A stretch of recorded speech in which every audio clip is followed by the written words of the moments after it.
And welcome back, everyone. Welcome back to our third broadcast of the day. Welcome back to OSC King of the Hill weekly number 177, your weekly dose of King of the Hill StarCraft.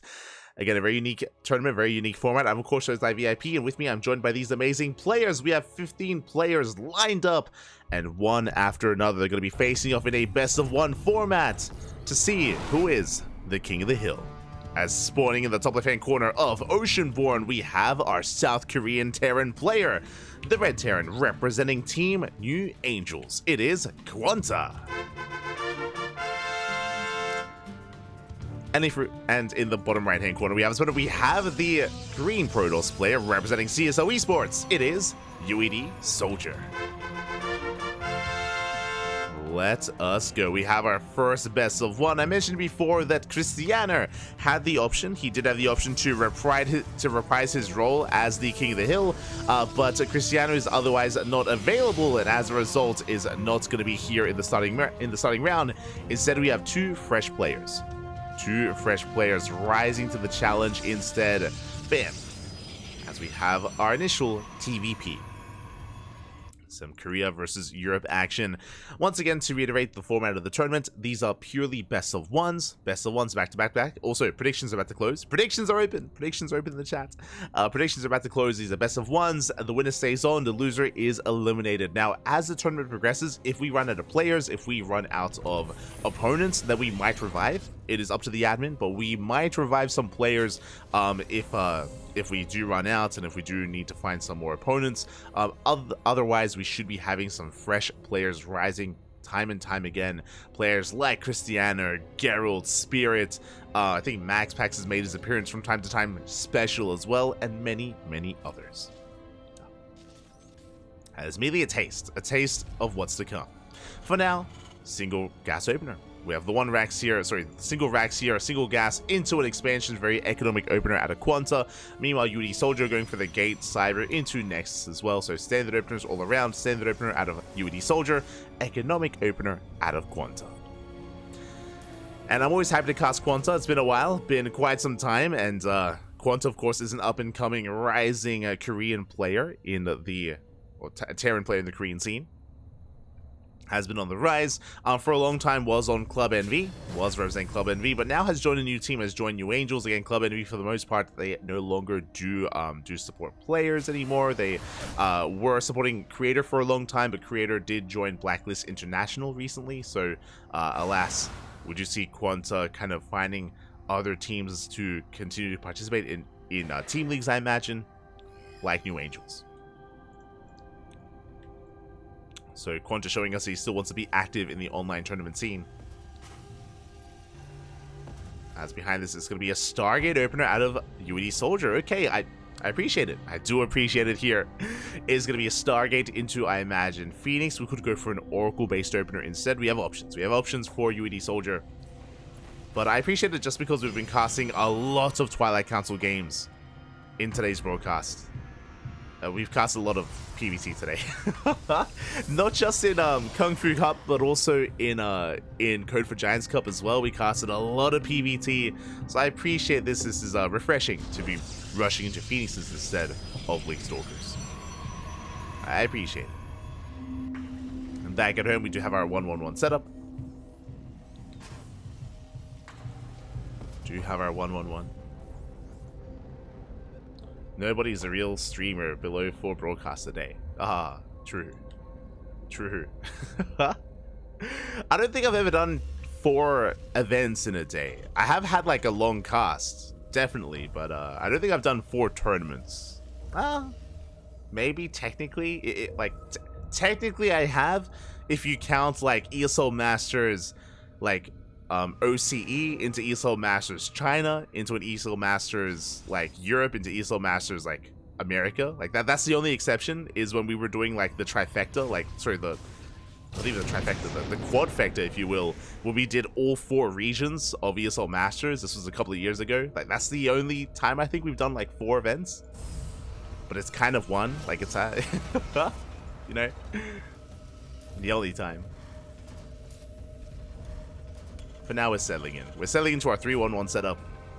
3 axes, 1 factory, 1 starport. Phoenixes, they do threaten a dive, but we are in position. We have Cyclones, we have Marines, we have Ready here back at home in both mineral lines. So QuanTa is set up defensively. And back at home, as we have gained map control, we can take advantage of that. We have the Bay on the way, getting ready for our third base. It is going to be a Phoenix Colossus setup. Let's go. The tried and true. Phoenixes and Colossus on the horizon here, going for a safety immortal. That was a Bay and gases before the expansion, so very safe play out of UedSoldier. He could have gone for a faster third, but he delays his third in favor of all this tech, in favor of all this setup. So very safe overall from our Protoss. Meanwhile, QuanTa moving out across up. He's spotted by the Phoenixes. And we'll see if he can deny the base. Can he deny the third? He's moving out across the map. Meanwhile, UedSoldier setting up a proxy across the map as well. With that gateway. Colossus is on the way. The army is spotted. And the shield battery is on the way. Not done yet. We need more time. We do need a little bit more time here. As a reminder, these are vanilla Marines. No stim. No stim, no combat shields. We do get within range. Do manage to get some pressure on a turret's on the way. Let's go. We throw down the turrets, but they will be denied. Yeah, they will not finish. QuanTa has to back off. Will not quite catch the Phoenixes. Get some damage done. And UedSoldier, he saves the base. He saves the third. The Nexus stands strong. Colossus has arrived. And we hold. Take advantage of the third base. QuanTa back at home, building up. Still no third CC in sight. Not yet. Now what's important, QuanTa may not have denied the third, but he did preserve his army. The Marines, the Cyclones, we did preserve them, and Stim is about to finish. So suddenly this army becomes that much more impactful, that much more deadly here to UedSoldier. Looking for the Observer, doesn't quite find one. Not quite. There are no Observers out. Meanwhile, Mine Drop being sent towards the right-hand side.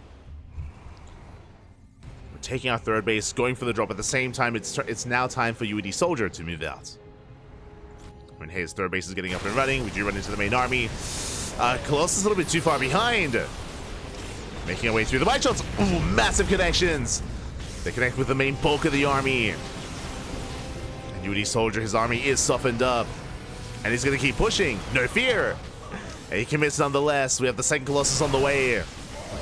Swiping away massive connections once again. The Mine Shots. Oh my god. Earlier they connect with the Phoenixes. Now with the Sentries. QuanTa still mustering up his army. At the same time, the mines across the map. Ooh, massive connections. Probes are going down. And we're trying to commit. Boys are being pulled. Stalkers are going down. We're getting on top of the Colossus. Yeah, just barely. It looks like QuanTa will hold. Collapses on the main army. We'll shut down the first and the second Colossus. There's no escaping this. There's no getting away. Yeah, the lock-ons are real. And oh, one more shot. One of us. And we get it. GG. Good luck in the next round. And QuanTa survives. And QuanTa takes game number 1. Whew. GG. GG, well played. A very committed push there by UedSoldier. We didn't need to, I'll be honest. We had a third base getting up and running. We had map control, but UedSoldier, he decided to commit then and there. Alas, the mine shots were brutal. Time and time again, we had some insane mine shots on the main army, and with that, some insane trades out of QuanTa, was able to shut down the main force, and we were completely all in. There was nothing behind this. Likewise, mine drops across the map. Probes are going down. GG. GG, well played. QuanTa is our current King of the Hill. We didn't really have a king yet. You know, we were left without a matriarch, a monarch even. Left with that one until now. QuanTa has taken his throne, taken his crown, and yeah, long may he reign.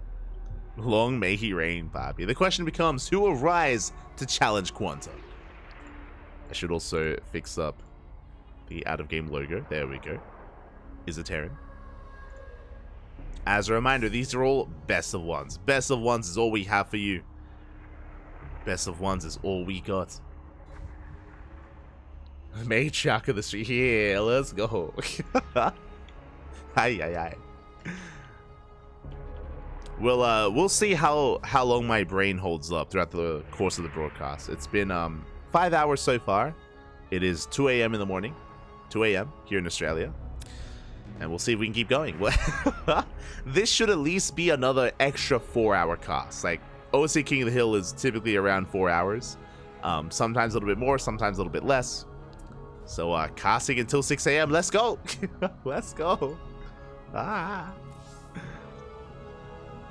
As it looks like we have our next opponent. Here we go. UedSoldier falls, but in his ashes rises the Phoenix.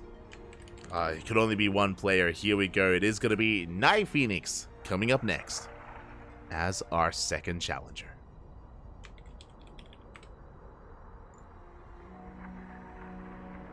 Here we go. It is going to be QuanTa versus NightPhoenix. Predictions will soon be open as our players will pick their map. For those that are curious as to the format when it comes to the map picks and the vetoes, the way it works is the current King of the Hill gets one veto. So QuanTa gets one map veto, and then the challenger, the would-be usurper, can pick from there. So NightPhoenix, it's on him to kind of pick the staging ground here as to where we will play out this PvT. It's a pretty big advantage. Goblin. I thought Goblin was the Phoenix. True, kind of. He makes the Phoenix. He makes the Phoenix. True. Patriarch, IMO. Oh no. Eilte. But Goblin, he could also make an appearance later on. I don't know if Goblin is too active in OSC events anymore, but possible.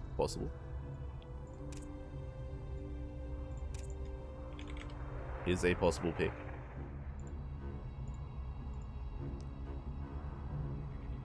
Alas, we're still in the early rounds here of the tournaments. We have our map, we have our lobby. It looks like our map of choice is going to be Site Delta for our second match. Okay.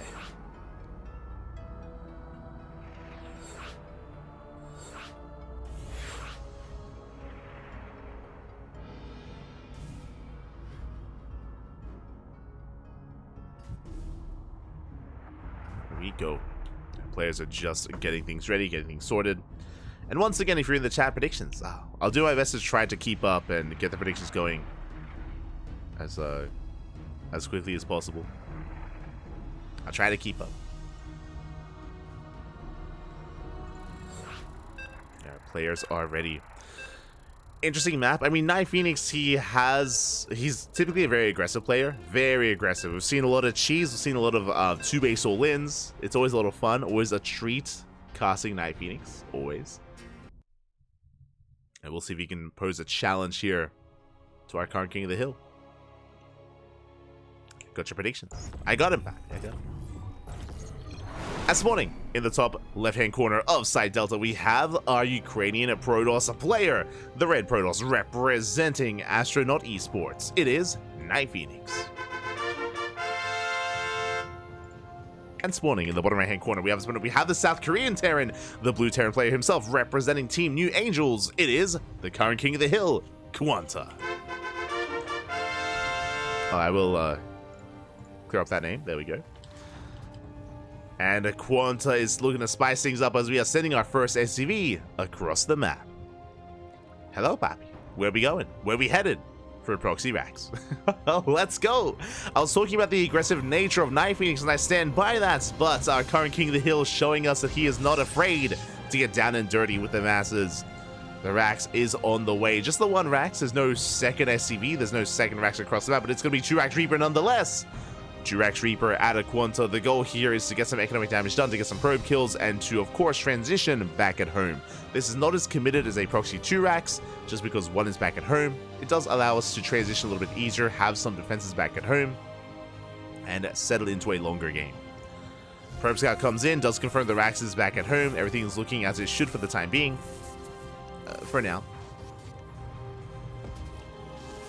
As NightPhoenix is being as annoying as possible. Oh, we get an SCV kill. Oh my god. NightPhoenix, calm down. Do get a worker kill. Meanwhile, going proxy Marauder, not Reaper. Okay. You have my attention. Okay, PAPI, calm down. Marauders are on the horizon here for QuanTa. We could go proxy factory and go for a one base all in. We have seen that in the past, but for now we just have our 2 Raxes. We are not committing to any other building out on the map, but Marauders are on the way.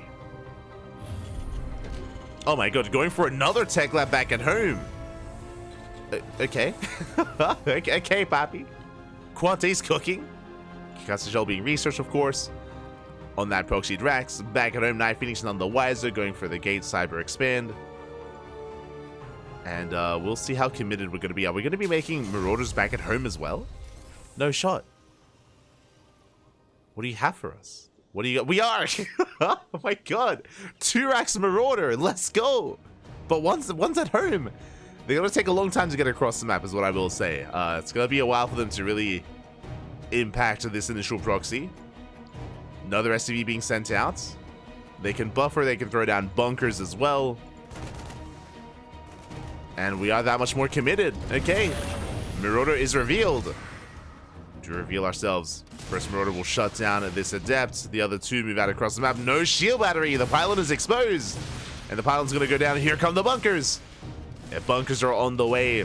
Now we have a choice to make. Do we dive into the main and do we try to kill NightPhoenix, or do we throw down the bunker and kill the natural and get ahead and expand? Ooh, for now, bunkers on the way. SV goes down. We are going into the main. Yeah, we're going into the main base. Boys are being pulled. So far, able to kite well.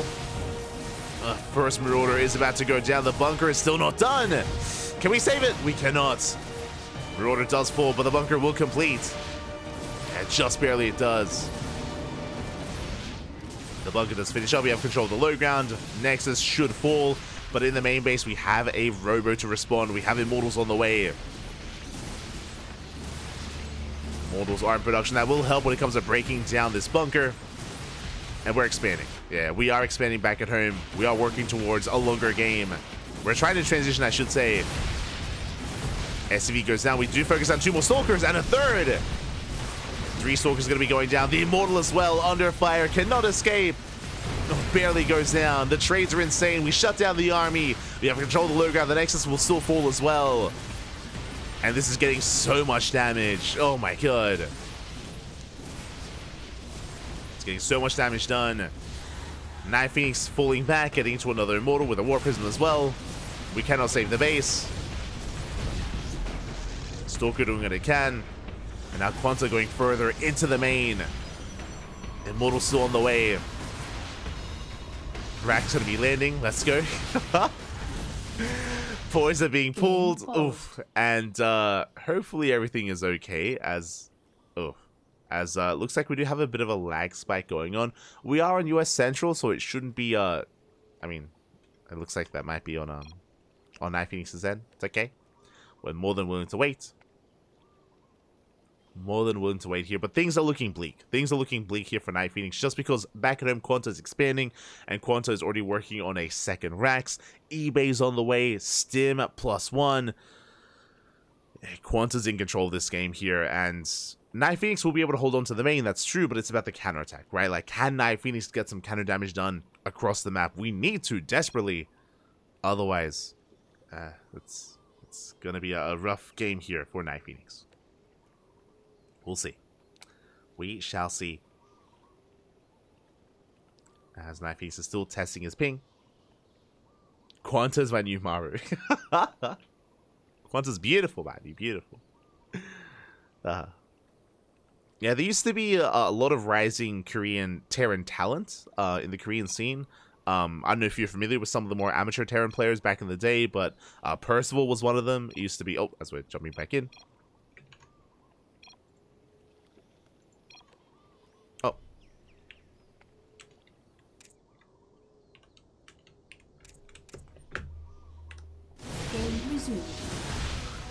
Oh my god, okay, we're good. So I didn't realize I was the ref.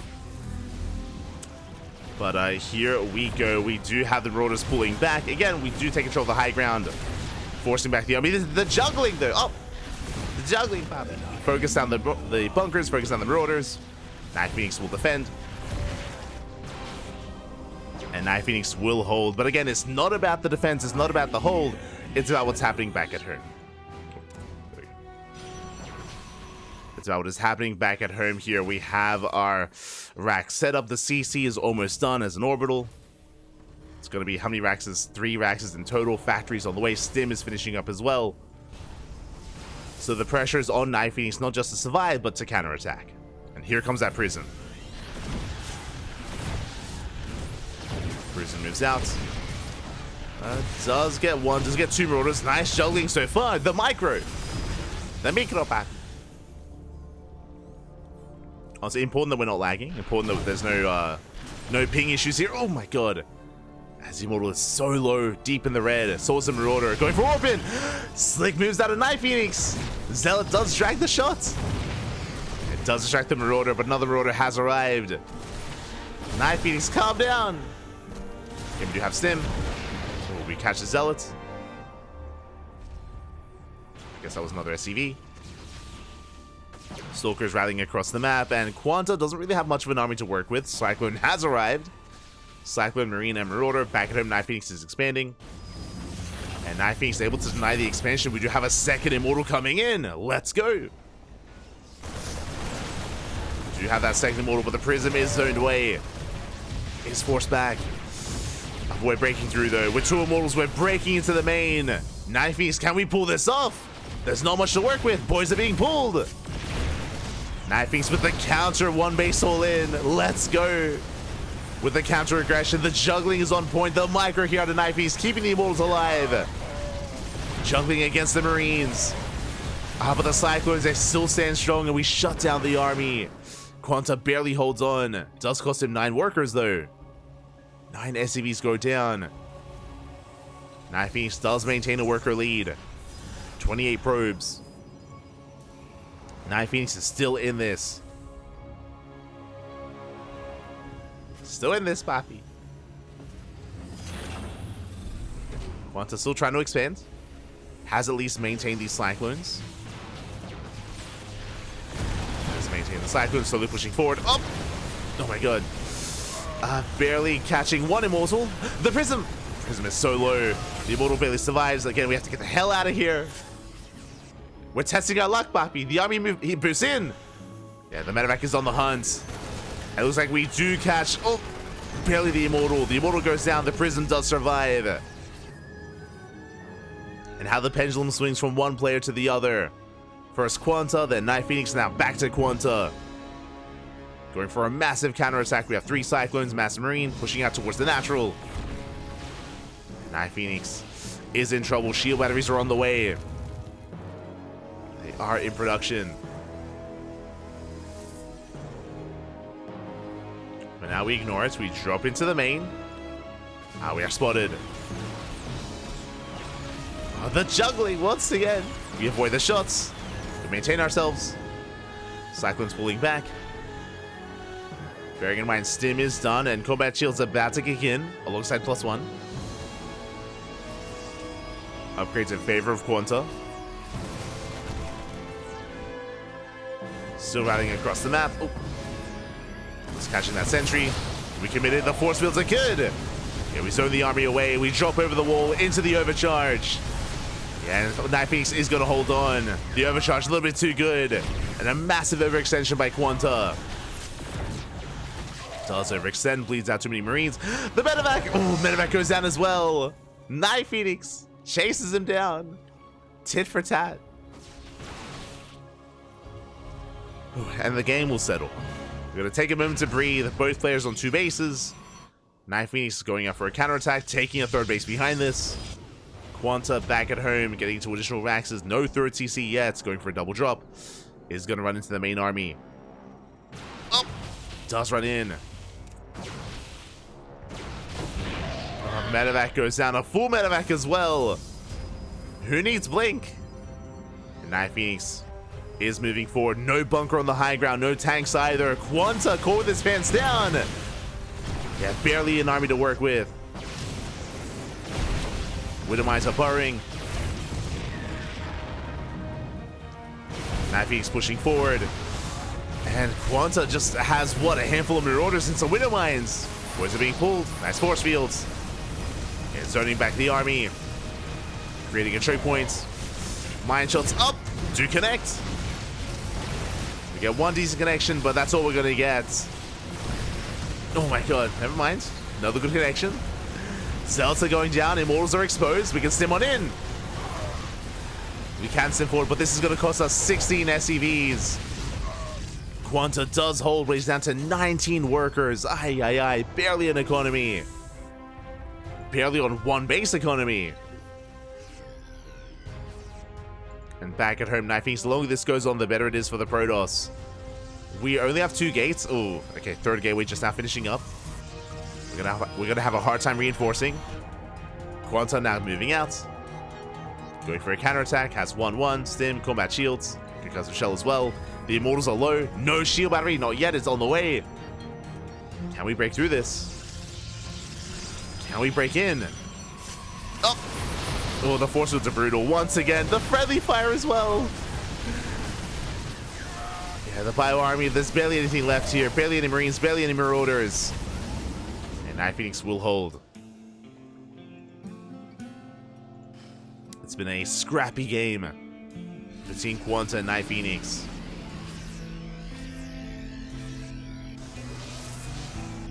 And QuanTa does have a supply lead, bear that in mind. Does have an army supply lead specifically. NightPhoenix going for a prism across the map. Won't have it at home, won't have these reinforcements either. NightPhoenix that much more vulnerable. We do snipe the shield battery. Mine shot going up, not a bad connection. Yeah, we're just picking NightPhoenix apart at the same time he's committed to his drop, going across the map. Not much at home to defend. Overcharge is pops. That feels a little bit premature. Overcharge is going to be on cooldown. And NightPhoenix does get in. QuanTa forced to respond. SCVs are going down. We have some reinforcements. But QuanTa drops into the main. And we'll clean this up. 6 SCVs go down, but we drop into the main base. Going for the pylons. Pylon's going to be going down. Zealous to respond. Pick up. We drop back towards the 3rd base. And NightPhoenix having a hard time keeping up. And NightPhoenix is supply blocked as well. Overcharge back off of cooldown. In a couple of seconds. Not quite there yet. And jumping behind the bases. Good positioning. Zealous having a hard time engaging. Yeah, they're gonna be shut down. Yeah, brutal trade. Very efficient trade here by QuanTa. Shaves off all these Zealots going for the Stalkers. Storm is not done. Storms is 10 seconds off. It looks like it will barely finish in time. And shells the Storm. Up. Oof. Does force the pickup at the same time. We hit the 3rd base and NightPhoenix out of position. We're not ready for this. We're not in position. The boys, they're being pulled into the Widow Mines. Massive connections. 19 probes go down, and so will the base. Yeah, there's no saving the 3rd. 3rd base does fall. QuanTa, we're still in this, PAPI. Oh my god. Calm down. Let's get the hell out of the main. Bearing in mind, with Storm, anything is possible.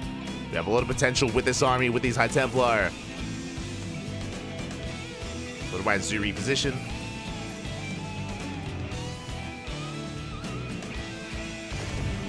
Reposition here. Oh my god. Be careful. We scan, we get eyes on the 3rd. We can rotate over. Yeah, QuanTa pulling back. Taking a moment to breathe. Ghost Academy's on the way. No 3rd TC. At this point, we may as well just lift the main. There's no minerals in the main base, so we can just lift and take the 3rd. That is a viable way to maintain ourselves in this kind of setup. Likewise, NightPhoenix only on 36 probes himself. Oh, full minute that goes down. Brutal pickup.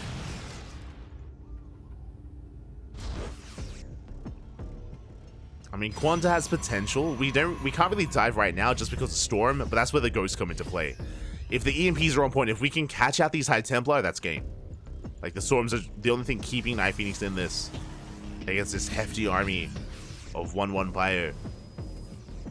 And we have still no ghosts yet. Not with the main army.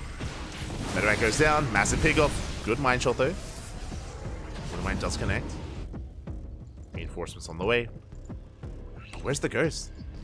Ghost just now popping out. As QuanTa goes for a drop, NightPhoenix does spot it. It does spot the medevac. Is in position. And we'll focus down a full medevac as well. Oh, brutal losses for QuanTa. Getting completely shut down. The Observer, the MVP. 2 full medevacs falling, and QuanTa plummets in supply. And sure, now we have a Ghost, but even without these storms, like, NightPhoenix can take the fight. NightPhoenix can hold his own. And things are looking more and more bleak for QuanTa. There we go, he does lift the main, taking it as a third.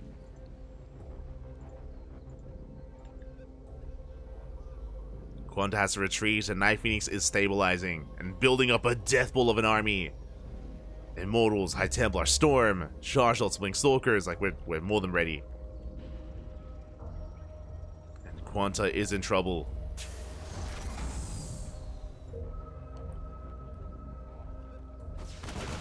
Again, we have 2 observers, one covering the main, one covering the center. Spotter pylons as well. NightPhoenix sees all.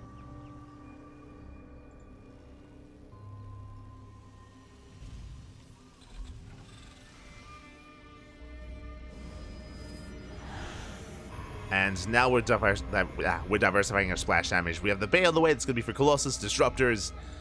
NightPhoenix just rounding out his army. And the longer this goes on, it feels like the better it is for NightPhoenix. QuanTa, he is on a bit of a timer, but does have more Ghosts. Like, the Ghost count is now looking quite healthy. But here come the storms. NightPhoenix diving in! Oh my god, massive storms. Does connect. Doesn't take that many Marines. Oh my god, the storms are brutal. We collapse on the main army. We shut it down. GG gets called, and NightPhoenix will take the game. The king is dead. All hail the new king of the hill, NightPhoenix. GG. Whew. GG, well played. A very, very intense game number 2. It was very back and forth. Oh my god. Very back and forth. At one point, it was in favor of QuanTa, then NightPhoenix, and QuanTa, then Night. Oh, it's crazy. It was a very crazy game. Very chaotic. It was beautiful. It was beautiful. GG, well played. NightPhoenix does take the game. And with that is our new king of the hill. GG, well played. My condolences to QuanTa. Had a nice run and had a good performance here in game number 2 as well. But alas, does get taken out. And now we have a new king, and long may he reign. Looks like we are heading over to the European server. We're heading over to the land of Europa. And we are getting ready for a PvP. Oh boy. Okay, we are looking to feature one of many Polish Protoss players. Could be anyone. That's a hint. There's like 10 of them. There's like 10 of them. Can anyone guess who it's going to be? He played in Kung Fu Cup earlier. Did play in Kung Fu Cup.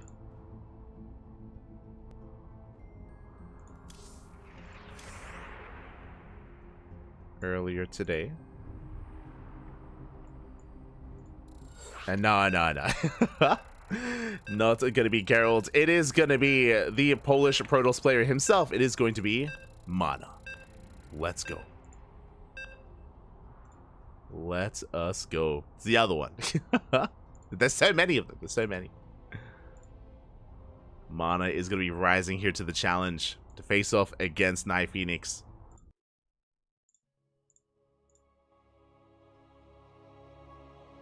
And if you're in the chat, predictions will soon be open. But I'm sure we'll see Geralt later on. Not just Geralt, Cristiano, PAPI, Rodzin, MeomaikA. I'm sure many of them will be featured. Don't you worry. Don't you worry. But here we go. We're jumping in and spawning in the bottom right-hand corner of Oceanborn. We have our Polish Protoss player, the Red Protoss, representing Team Liquid. It is Mana.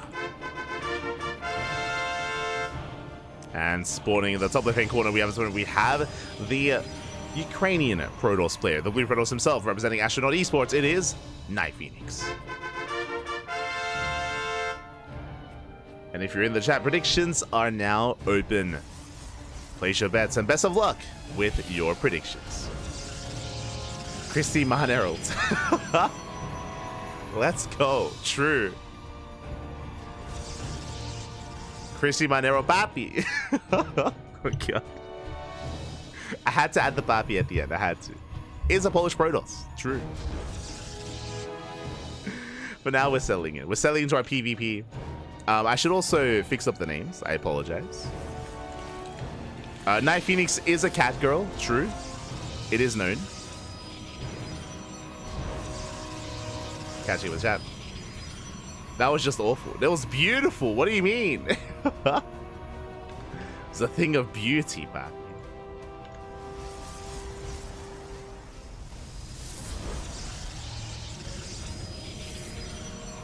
Is a thing of beauty. Yeah. Meow.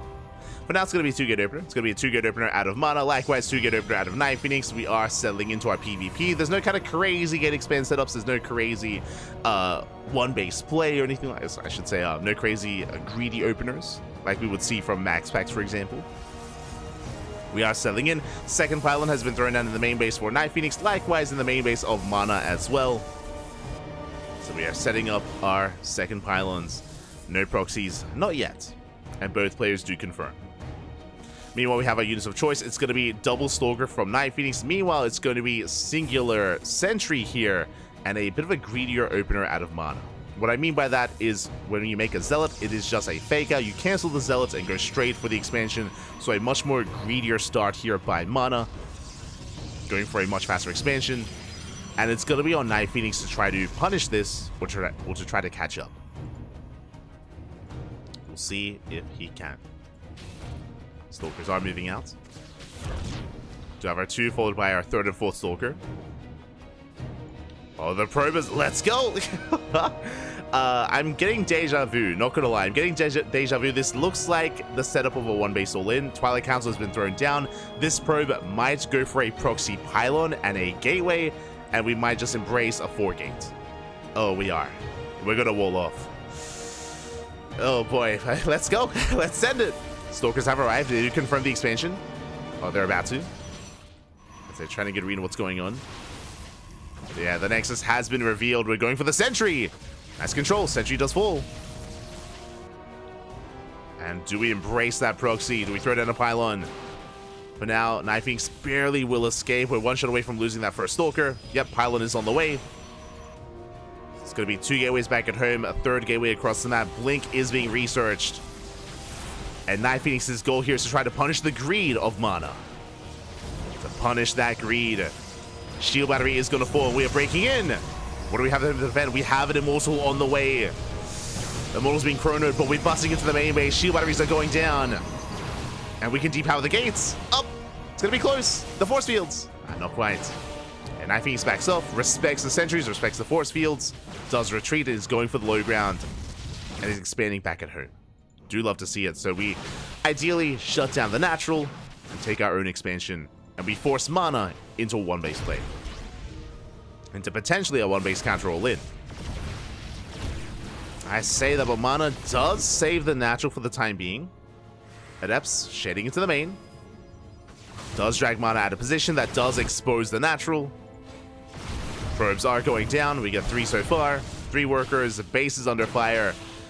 Do strip its shields away. Taking a bit of hull damage. A lot of hull damage. But we are up to 2 Immortals. And Mana will save the expansion. Not bad. Whew. We save the base. And suddenly, Mana, we're still in this. We're not in a dire position. We do not get knocked down to 1-base economy. Thankfully. We're okay. We are okay. Worker counts are neck and neck. They're quite similar. Blink is done. Triggering their shields on the hallucination. Oh, we don't get faked out. The juggling, though. We save the Immortal. Oh my god, a massive overextension. The force fields are brutal and Stalks are going down left and right. GG gets called. NightPhoenix gets baited. And Mana will take game number 1. It is our new King of the Hill. GG. Oh my god. PAPI. GG, well played. Mana will take it.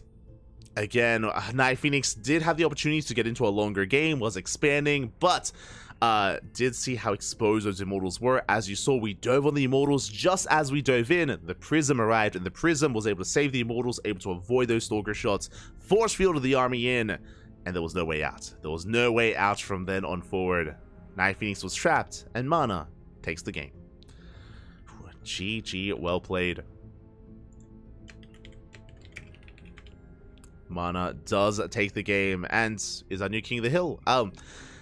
Now we have entered these kind of tournament states before in King of the Hill's past, where we just don't get a win streak, going, and we just trade game after game after game, and we only ever have like a king for one game max.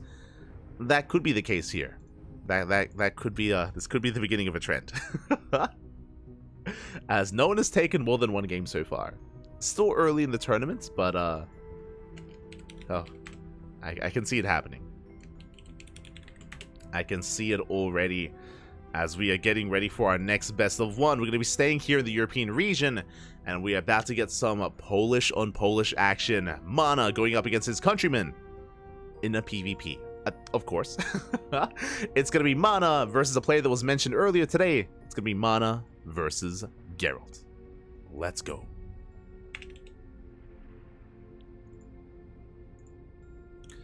Gerald, of course, a bit of a younger up-and-comer. I say up-and-comer. Like, Mana's been around since, like, the beginning of Wings of Liberty. Like, Mana's been around for a very, very long time. Has been a veteran of the scene, a veteran of StarCraft.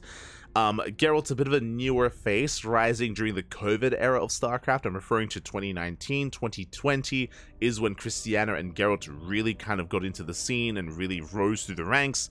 And, yeah, they're almost like the next generation of Polish Protoss player. And we'll see how they compare. Like, nowadays, I do rate Geralt and Cristiano a little bit higher, but it's a PvP and it's a best of one. This could go either way. Could go either way here. Let's go. We're getting ready for that PvP action. Yeah, Poland versus Poland. Exactly. Let us go. He's been active for 10 years. Exactly. That pales in comparison. Mana has been active for 50 years, PAPI. Since the inception of StarCraft. For so long. Let's go. As we're jumping into our next game. Gonna be on Dynasty. Polished. Oh, not so polished. Oh. Oh, no. Catching up. Interesting map choice as well. Dynasty, one of the most vetoed, or one of the more vetoed maps in the map pool. Excited to embrace this. And here we go. As spawning in the bottom left-hand corner of Dynasty, we have our blue Polish Protoss player representing Sidestorm Gaming. Our new challenger has risen, has arrived. It is Gerald. And spawning in the top right-hand corner, we have the red Polish Protoss player representing Team Liquid. It is Mana. Let's go. Are going to be settling in. Again, Mana recently surviving the aggression of NightPhoenix, but now finds himself in another PvP on a very different map against a very different player. Gerald has been known to be quite fluid in his play. We've seen him embrace all-ins, we've seen him embrace longer mid-game and macro games as well. We'll see where he takes us. For now, we're taking our gases, setting on up. On a map like Dynasty, sure, we have a gold base, but in a PvP, typically we will not take the gold until later on. We wouldn't take it until, you know, a third or a fourth base. Just because it can be punished quite hard, punished quite easily by adepts, by stalkers, by range-based units. So we shouldn't be embracing the gold early on. Shouldn't be, but we'll see. We'll keep an eye on our players. We'll keep an eye on both Geralt and Mana. For now, 2-gate opener, all around. 2 gateways from Mana, 2 gateways from Geralt.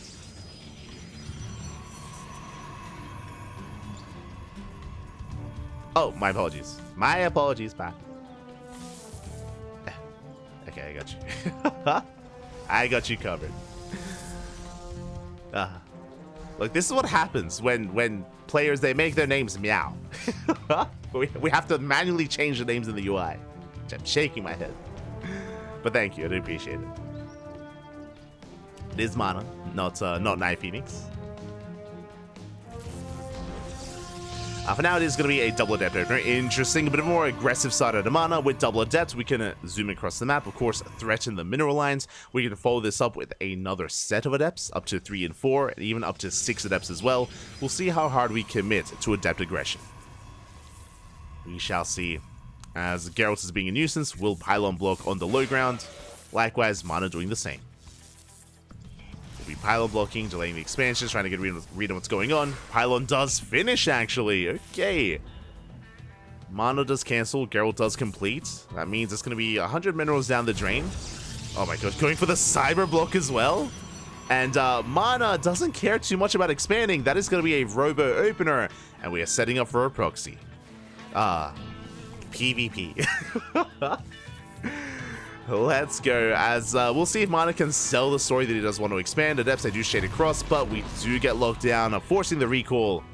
Mana racing back, and there it is. There is the proxy gateway. Gateway has been thrown down. Mana, oh no, you're stopping my expansion. What can I do? Cheese it.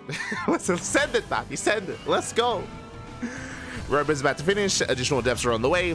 For now, Gerald is unaware. He's expanding. A little bit concerning here. Gerald's yet to throw down any tech. There we go. Twilight Council's on the way. That's going to be for Blink.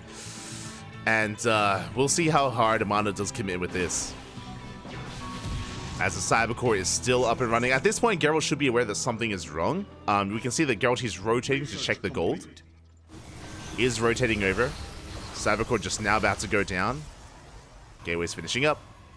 Mana going for the initial Immortal, followed by the War Prism. And Gerald, he did just take the gold, confirming there is still no expansion, and back at home we need some defensive setup. As the Adepts are warping in. Here we go, shield batteries are on the way. The Immortal catching Stalkers. They will barely escape. Do slip away as the Adepts, they shade into the main. They get 2 probe kills, but not much more than that. Now, what I do appreciate by Gerald is that with this pylon, we can actually warp in across the mineral wall on the other side to try to harass and try to cripple the economy. That is something that's now available here to Gerald. But can he survive the initial onslaught here of Mana? That's the question. As Mana is rallying across the map, we have our 4 sentries. Adepts going to be shading in. We have a shield battery. Where's the army? Not quite here, not quite ready. We cancel the shade, shield battery goes down, we have control of the low ground, and the Nexus is forfeit. At the same time, Gerald does warp in. He slips into the main base, likewise, so does Mana. Mana going for the Nexus, probes are falling, getting one shot by two Adepts. 4, 5, almost 6 probes going down, pretty good damage. I mean, Mana was already 1 base all in.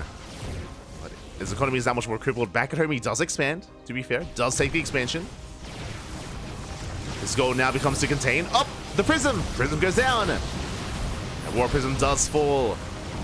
But the force fields are good enough, and we lock down the army. His Stalkers are falling one after the other. No escape. Blink just finishing up now after the fight. A brutal Blink timing. Gerald's unable to save his units. Will Blink forward into the Immortal. Oh my god! A questionable Blink. Only bleeding out 1 Stalker, thankfully. But it is about to be called out. Oh, slick moves. Slick moves out of Gerald. He does thread the needle. Gets out of there. Meanwhile, reinforcing across the map. Warping into the main. Moving out towards the natural, but we do recall in time. Mana does make it back home with 3 Immortals. The force field, though. Nice moves here out of Gerald. Does lock down the army. Takes down an Immortal, but we're down to 3 Stalkers. That's not enough. And Gerald, we're taking the gold. How do we bounce back into this game? The gold base, of course. The gold is on the way. Mana shutting down the army. Yeah, with these Immortals, these Stalkers, they just cannot keep up. They cannot hold on. GG gets called, and Mana will be the first to take the second game. GG, Mana. Our king holds onto his crown and will take down Gerald. GG, well played. Mana will take the game. A very chaotic game though, very chaotic, very back and forth. There were moments for Gerald, but of course Mana was able to force the all-in, was able to punish Gerald a little bit further. We saw the blink timing was brutal. Remember, blink finished like seconds after he lost half of his army. So many stalkers went down. Likewise, Gerald was trying to chase Mana down and got punished for it as well. So just some brutal trades. Likewise, was not able to hold on to his own natural. Took a little bit too long to recognize how aggressive Mana was opening up and how aggressive he was being forced to play, and was punished in the end. GG. GG, well played. Mana will take it. And with that, we're on a bit of a win streak. 2 wins. 2 wins under the belt of Mana. And we'll see if that continues as we are heading over to the Americas server. Oh boy. We've had some fun with these PvPs, but now we should be embracing a very different matchup. It's going to be a PvZ. Here we go. One of my favorites, a dear friend, someone near and dear to my heart. Unfortunately, not the most active of players anymore, but still a historic player, is what I will say. Still a very historic player. Up next, it's going to be Mana versus MeomaikA. Let's go. The last king of the sea, PAPI. Beautiful. The last king of the sea himself. Sorry. Oh, I'm just trying to set up our player names. Beautiful. MeomaikA, of course, at one point he was very active. He would threaten players and take down players like Showtime, like Spirit. Maru, of course, famously went down to MeomaikA at LAN. But this was many years ago, and MeomaikA nowadays is not a full-time player, but still does pop in from time to time and can still threaten players. Can still threaten them. And we'll see if he can keep up with Mana. We shall see. The other downside is that MeomaikA, he really thrived a couple of years ago when a lot of the European players were less familiar with him. A lot of players were not really too familiar and not really aware of MeomaikA's playstyle, and he would often catch players off guard. That's how he beat Hearthstone, if I remember correctly, at an EPT. But alas, nowadays, you know, I remember a lot of the European players were actually like trading notes and like giving each other advice and discussing and going over MeomaikA's style, and they more or less, I don't know if I want to say figured him out, but you know, got a little bit more accustomed to him is maybe a better way of putting it. But it is a couple of years later, and here we go. We're jumping in. We're jumping into our next match, and spawning in the bottom right hand corner of Oceanborn, we have our Polish Protoss player, the Blue Protoss, representing Team Liquid. It is Mana. And spawning in the top left hand corner, we have the Teal Zerg player from the land of Vietnam, representing Team Gosu. It is MeomaikA. Here we go. Getting in. Of course, MeomaikA, he's known for his Ling Hydra, known for his Ling Hydra openers. His 2-base Ling Hydra play can be very aggressive and very chaotic. But if you're aware of it, we have seen MeomaikA crumble time and time again to something like Glaive Adepts. Glaives, as you can imagine, can really ruin a Zerg player's day if they skip Bailings and if they skip Roaches. So that's typically been the bane of MeomaikA's early game and early to mid game as well. But we'll see. We'll see if MeomaikA embraces Ling Hydra. We'll see how Mana does respond as well. We shall see. But now it's going to be a Hatch Gas Pool standard opener out of Meo. Which is catching me a bit off guard, actually. I'm a little bit in shock. Usually MeomaikA goes pool first, and that is not the case, not this time. So my eyes are on Meo. Back at home, gate expand here by Mana, nothing too wild. Standard opener from our players. It is going to be a standard opener.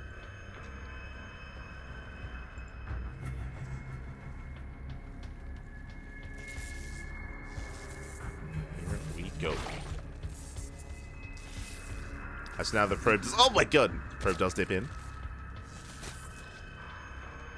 Does dip in, tasing away at that worker.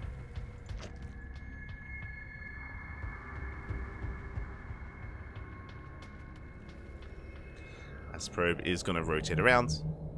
And yeah, just confirming that everything's as it should be. MeomaikA does take a third base. A little bit of a faster third here out of Meo. Does skip a queen to make this happen. So only a 1 queen opener, which allows MeomaikA to take a much faster third base. So really greedy play out of Meo. Interesting, not something you see too often, but I do appreciate it. Very intentional play here out of MeomaikA, going for the first tumor as well, skipping on the first larva. First inject, I should say. And back at home, it's going to be a Stargate opener from Mana. It's one of those things where you can't think too hard about what Mio's doing. Like, you can't let him get into your head. Because he is adding his own quirks here to his opener. And Mana has to stay strong. Maintain his mental, PAPI. Adept dips in. So far, MeomaikA is able to keep up, zoning that at back. Does zone the Adept away. So far, no major losses. Ling's likewise keeping up on the left-hand side as well. As Mana does threaten his shade, but doesn't commit. Meanwhile, we are staying in gas. It's going to be Ling speed, and we have the extra gas to work with. This could be for a Bailey Nest. This could be for a lair. There it is. Very fast lair out of MeomaikA. Second gas on the way. If we see a third gas, this looks like a variation of Hydras. Of 2-base Hydra. Otherwise, if we only stay on 2 gases, this could be for a Nidus. It could be for something more all-in. We'll see. We'll see if we do take an extra gas, as we're not even fully saturated here. Meanwhile, the Oracle dives in. Spores in position. Queen as well. We're going to get 1 worker. We do deny some of the gas mining. Being zoned back. For the time being, we're still joining up, so this should be for a Hydra Den, but we'll keep an eye on Meo. See if he goes something a little bit more crazy. Behind this, Mana following up with the Twilight Council and a Robo. We're staying on 2 bases. Interesting move here from Mana. No third base yet. Roach Warren's on the way! Okay. Okay, Meo, you have my attention. You're going for Roaches, not Hydras. Likewise, Lings are getting across the map. They try to get a read on what's going on. No third base. I feel like this is kind of dictating MeomaikA's decision here. Because there's no third, because Mana's playing 2 base, it is safer to get into Roaches instead of Hydras. So even though we have the lair, we're not really making use of it, right? The lair, it was rushed into, and it's kind of being left there. As I think MeomaikA is just respecting the setup here that Mana has, as he's contained on 2 bases. So MeomaikA going to be embracing Roaches. Roach speed is on the way. And Mana going for a bit of a delayed Archon drop. Okay. Did open up Temple Archives. Into charge. Into the Archon drop. So we are moving out. How late is it in Vietnam? I think like 1 a.m. I think. Around like 1, maybe midnight in Vietnam. Pretty sure it's earlier than here in Australia. As the Archons do go for the dive, they pick up a Roach. 1 Roach goes down. Prism will survive with the 9 mining time at the third base, and we trade well against the Lings. So far, good value. Yeah, 1 Roach, 12 Lings going down. Going for the Archons, going for the Overlord. We do get it. Overlord is sniped. Second Overlord as well. That's going to be supply blocking MeomaikA. Meanwhile, MeomaikA, he's not droning. I mean, he's supply blocked right now, but I believe he has cut workers. We'll see once these Overlords finish. But it looks like we might be looking to hit a timing with Rush Speed. See if that's the case. Queen barely survives. Zoning back the army. Oh, the Queen goes down to the Oracle. Big snipe. And yeah, there it is. 10 more Roaches in production. No more drones. No more economy. MeomaikA is going for a straight up all-in off of 2 gases. Okay. This does mean that we don't have any gas for Ravagers. We have 1 Ravager in production, but barely any others. So I'm curious how this works out against sentries to defend. Gonna have limited Ravagers available. We are moving out. We can maybe morph in 2 more. The army does recall. MeomaikA has arrived. Does lay siege on the third base. First force field is thrown down. And we're just diving in. We just don't even care. Here we go for the diving. Focus on the sentries. Overcharge is popped. The Oracle does focus on the Ravagers as well. It looks like we can defend. Nice juggling. We have 3 immortals, and the Roach army gets completely annihilated. We cannot break through. It's not going to happen. And Roach is being forced back. And oh my god, we're going to clean up every single Roach, Papi. Oh my god. Roaches are falling one after the other, and Mana has momentum on his side. We have 3 immortals. We have a massive supply lead, and we're pushing in. Massive army supply lead, I should say. We only have Roaches to defend. And against immortals, what are they going to do? What can they do? They're going to try to engage. The immortals are a little bit exposed. We can juggle back. And we can just juggle back. GG gets called, and Mana will snowball out of control, taking down another challenger. GG. GG. A very interesting game there from MeomaikA. It was a fast lair into delayed Roaches. Again, it did feel like maybe he was playing things safe instead of going into Hydras, which it was more known for, into eventually the all-in. Unfortunately, again, against a massive immortal-based army. I say massive immortal, it was 3 immortals. 3 immortals, more than enough. 3 immortals with an overcharge, with a couple units to defend, is enough to defend against, you know, the wave of Roaches. They just melted before those immortals, and yeah, Mana was more than ready for the Roach aggression. GG. GG, well played. Mana does take down another challenger. And where do we go from here? Where do we go from here? As Mana's on a 3-game win streak. Let's go.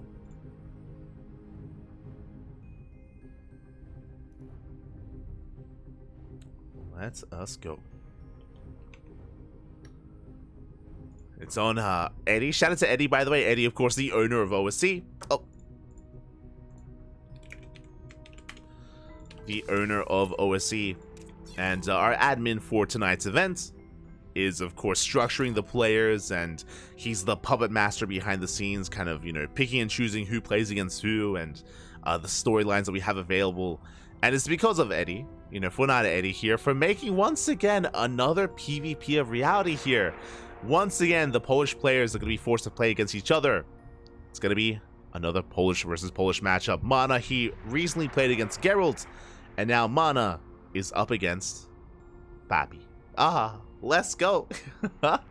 Another Polish Protoss player. PAPI is back. He has arrived. Let's go. And we have seen PAPI improving a lot over the past year of play. For those that are curious, PAPI has been popping off in these online regional events, like House Open Cups. Has had moments where he's been able to go for these final runs and even threaten a laser. And we'll see if that's going to be the case this time in a best of 1.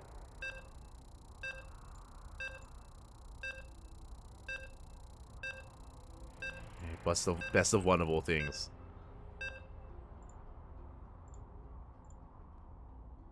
We're just trying to set up. Oh, as we are jumping into Crimson Court. And we have our map. We have our match. Predictions in the chat are now open. And place your bets on who wins this PvP.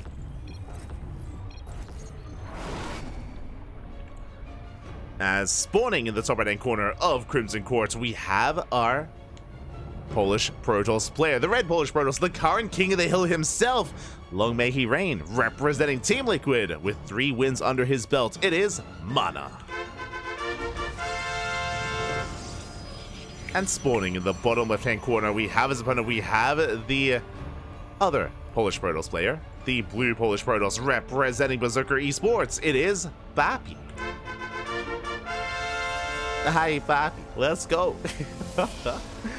Again, PAPI, another one of many Polish Protoss players. It isn't just Cristiano, it isn't just Gerald, it's Rodzin, it's Ziomek, it's PAPI, and many, many others. Let me tell you.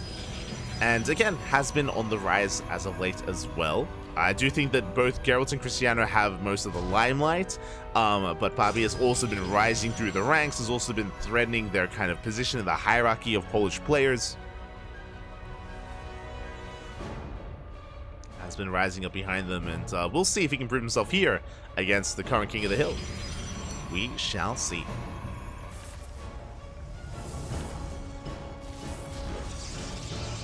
I haven't seen PAPI in ages. I think we casted him last week. It was, I believe PAPI played in last week's OSC King of the Hill. I could be mistaken. OSC King of the Hill 176. Yeah. He played last week. He played last week, PAPI. Aye. Likewise, in the house events as well. But we haven't had a house event in a couple of weeks. I believe it's coming back, as there is a new house LAN on the horizon. If you're curious, house? What? What are you MD? No. Like, what is he talking about? For those that are curious, we do also, we're the official English casters of a Polish weekly tournament, or a Polish bi-weekly tournament called the House Open Cup, and it leads into an offline event. There is a gaming bar in Poland, and they do host offline events on a seasonal basis, and it brings together the best players in all of Poland. Players like Laser, Spirit, Mana, Gerald, Cristiano, PAPI, they all come together in a big offline event every couple of months. And Cristiano is our most recent champion.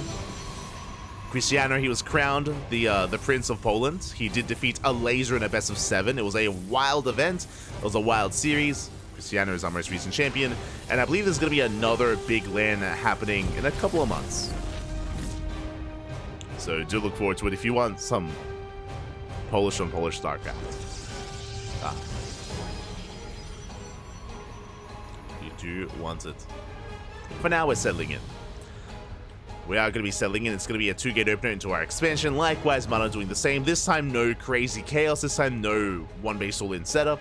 We're calming things down here between our two players. Hallucinations are moving out to scatter across the map. It is going to be a Twilight Council opener out of PAPI. Likewise, Twilight Council out of Mana.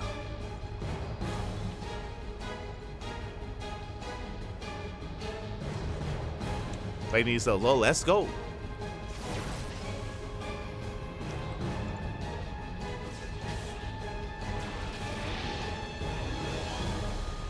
As we're taking a bit of a slower approach this time, which I do appreciate. I appreciate that we're getting a bit of variety. I mean, we've had a lot of chaotic PvPs, and now we're calming things down, easing our way into the mid-game.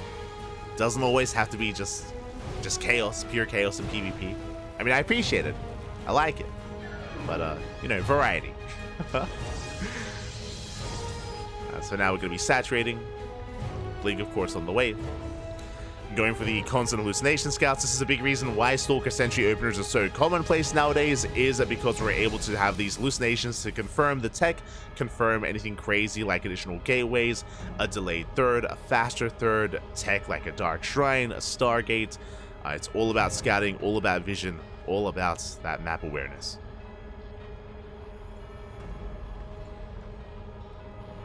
As hallucination gets eyes on the would-be third, third base is being taken. PAPI does confirm. Research complete. Likewise, going for his own.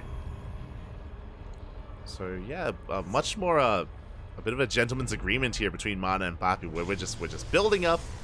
Mana is mustering up his army here in the center of the map, is looking to push towards a third base, looking to distract the main army and slip into the natural with those adepts. Bit of a multi-pronged attack here from Mana. PAPI's in position. He will shut down the first push. Nice force field. Does take down a Stalker. 2 Stalkers even. Yeah, Blink isn't done for Mana, and he gets punished for the push. So many Stalkers go down, but at the same time, the Adepts are wreaking havoc, and they do get probe damage. 4, 5, 6 probes going down. Oh my god. And it's worth it. Mana may have lost a lot of Stalkers, but he does cripple the economy. 7 probe kills. And Mana does take a worker lead. Looking at the trades, that was 7 probes for 3 Stalkers and a Sentry. And 2 Adepts as well. So it wasn't a free trade, but overall we're going to be able to replace our losses, replace that army, and settle into the mid-game. And the pressure is now on PAPI to bounce back. Blink is now done for Mana, so both players have Blink. PAPI sneaking around the map, blinking over towards the natural base of Mana. Cheeky moves, going for a similar attack, a similar approach, where he's going to try to distract Mana and get into the natural. Likewise, +1 is on the way for both players. Stalkers dip in. We get a probe kill blinking over the wall. At the same time, here comes PAPI. Into the natural. Probes are going down. We do have a recall available if need be. We get 4, we get 5, we get 6 probe kills. And there's that recall. And we save every single Stalker. So we go tit for tat. And suddenly the worker counts are even. We're on an even worker count, more or less. Mana up a probe. Both players settling into their charge. Settling into their gateway compositions. And again, we are going to be calming things down. I say that Mana is looking to take a 4th base, setting up for the center expansion. The 4th is on the way. Outside of that, both players still building up. PAPI is the first to take up into a Templar Archives. It's going to be for Archon production. So a bit of a more tech-heavy style here out of PAPI. Mana still just embracing just more of a gateway composition. Nah, never mind. We're teching up as well. Slightly behind, but only by a couple of seconds. Both players are working towards Immortals, Archons, Charge Alt Stalker. I guess our next big tech switch as we're chasing the Observer. We're hunting it down, we will find it. But the next big kind of tech structure is going to be the Bay to work towards Disruptors. That's the next stepping stone here in terms of Protoss tech. But neither one embracing it yet. Neither one embracing those Disruptors.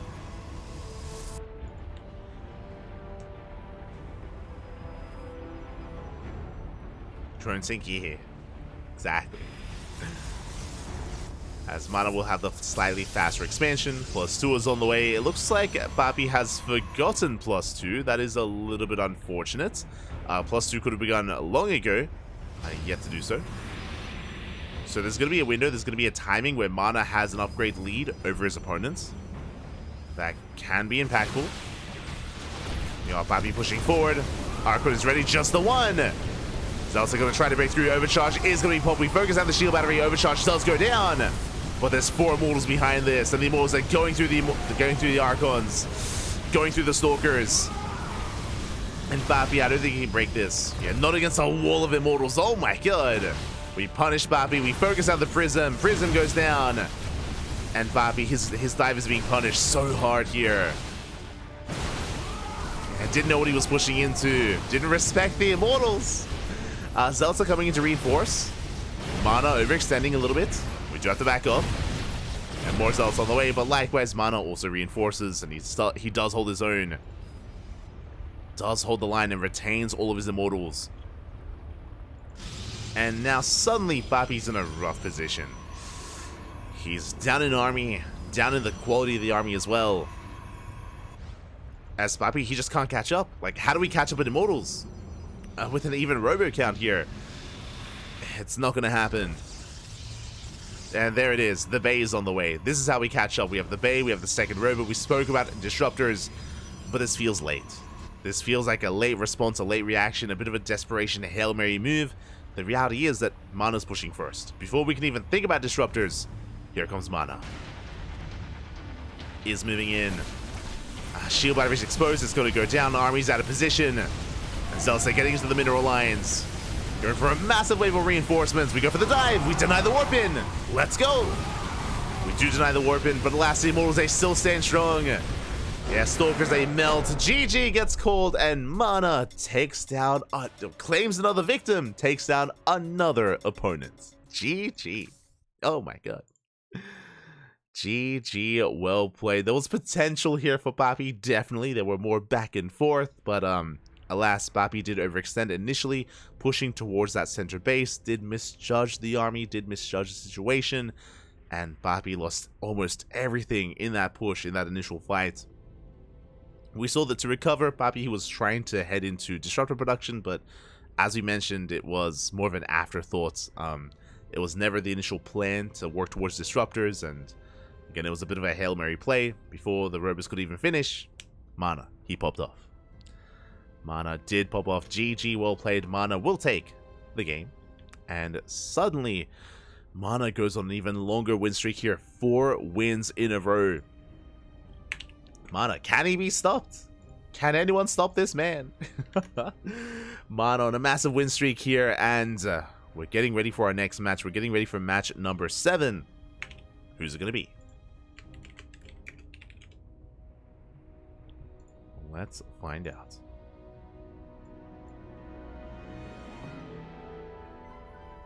We've seen a lot of Protoss. We've seen a bit of everything, actually. We had QuanTa for Terran. We had MeomaikA for Zerg. I'm sure we'll see more PvPs in the coming matches, but do we have another Zerg or Terran opponent lined up? We've yet to like embrace players like Fiant, Eva sometimes shows up as well. Mixu, that's another one. Baby Marine, Milky Cow, Spirit, Honmono. We'll get there, I'm sure. Ooh, speaking of, we do have another opponent here, and it is not a Protoss. It's gonna be a European Zerg player instead. A pretty top contender, actually. I always do give him praise. Is a Zerg player that I would say is what, just on the edge here of the upper echelon of European Zerg players. You know who it is? It's gonna be Radita. It's gonna be Wayne. It's gonna be the Pokemon himself. Wayne is gonna be rising to the challenge here, facing off against Mana. Let's go. What's his name? Von Rada Wayne? What's the God damn it. I think we're due for a name change, right? At this point. I think we're due for one. Este Wayne. But it is going to be a ZVP. Here we go. Vania. What will Eva play? True. He's going to play Terran.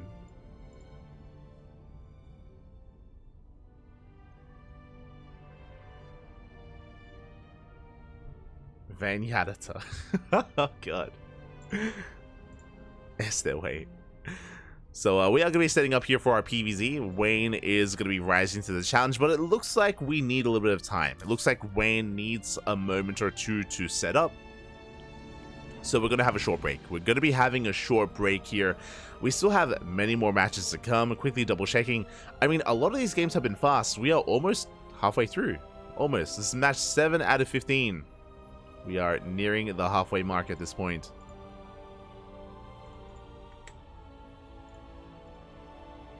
A lot of these matches have been fast. We've had a lot of cheese, a lot of aggression. Oh, we're blazing our way through the tournament, which I'm okay with. I'm okay. It's 3 a.m. It's 3 a.m. in the morning. I'm okay with this. I'm okay. But we are going to be going on that short break, and when we return, we will have our next series. We'll have our ZVP. See you soon. Take this moment, you know, hydrate your Hydras, stretch your Roaches, massage your Marines, cuddle your Colossus, and we'll be back soon in a minute or two. See you soon.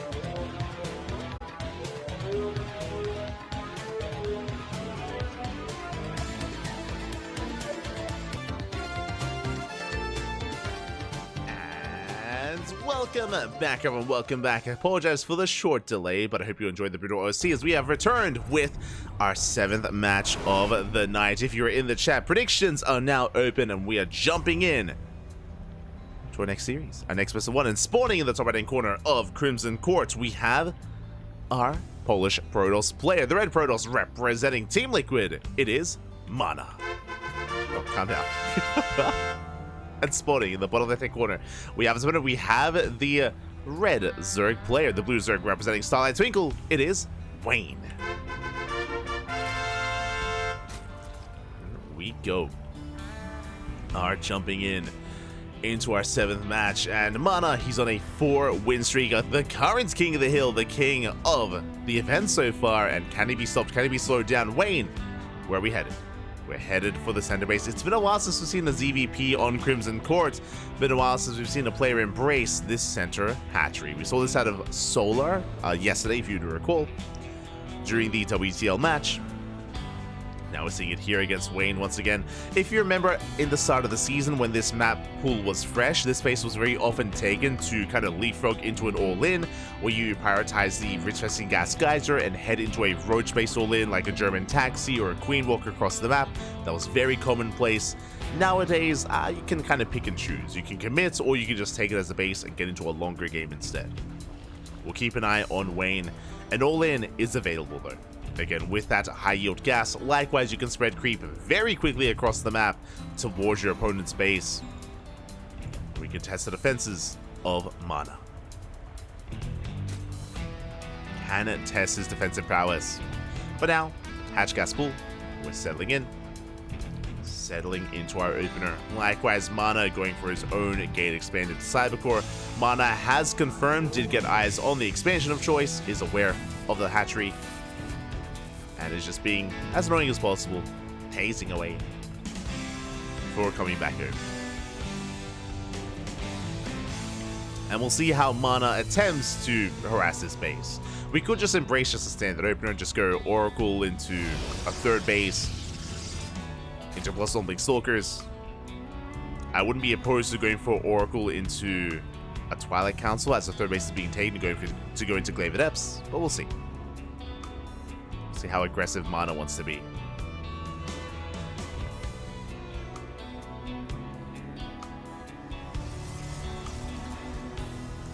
As we are going to be saturating that center base. So far we have not taken the gas geyser yet. Link speed is on the way. We're pulling out of gas, being as efficient as possible. Still a little bit too early to tell how aggressive Wayne wants to be. But the creep is spreading. Creep is spreading across the map. Wayne already working on it. Meanwhile, the Stargate is done. It's going to be an Oracle-based opener. Oracle is going to be moving out. And it's going to be on Wayne to defend. So far, we have 2 queens. So we have our first queen here on the front lines. About to have 2 queens in the main. We can throw down our spores if need be. Going for a robo follow-up. That is interesting. That is not quite what I expected here. With a robo follow-up, we can go into something a little bit interesting, like early Immortals into a bit of a Soul Train. Robo into Twilight Council before third base. Very interesting build here out of Mana. He's cooking. he's cooking, PAPI. Okay, we'll see what he's got.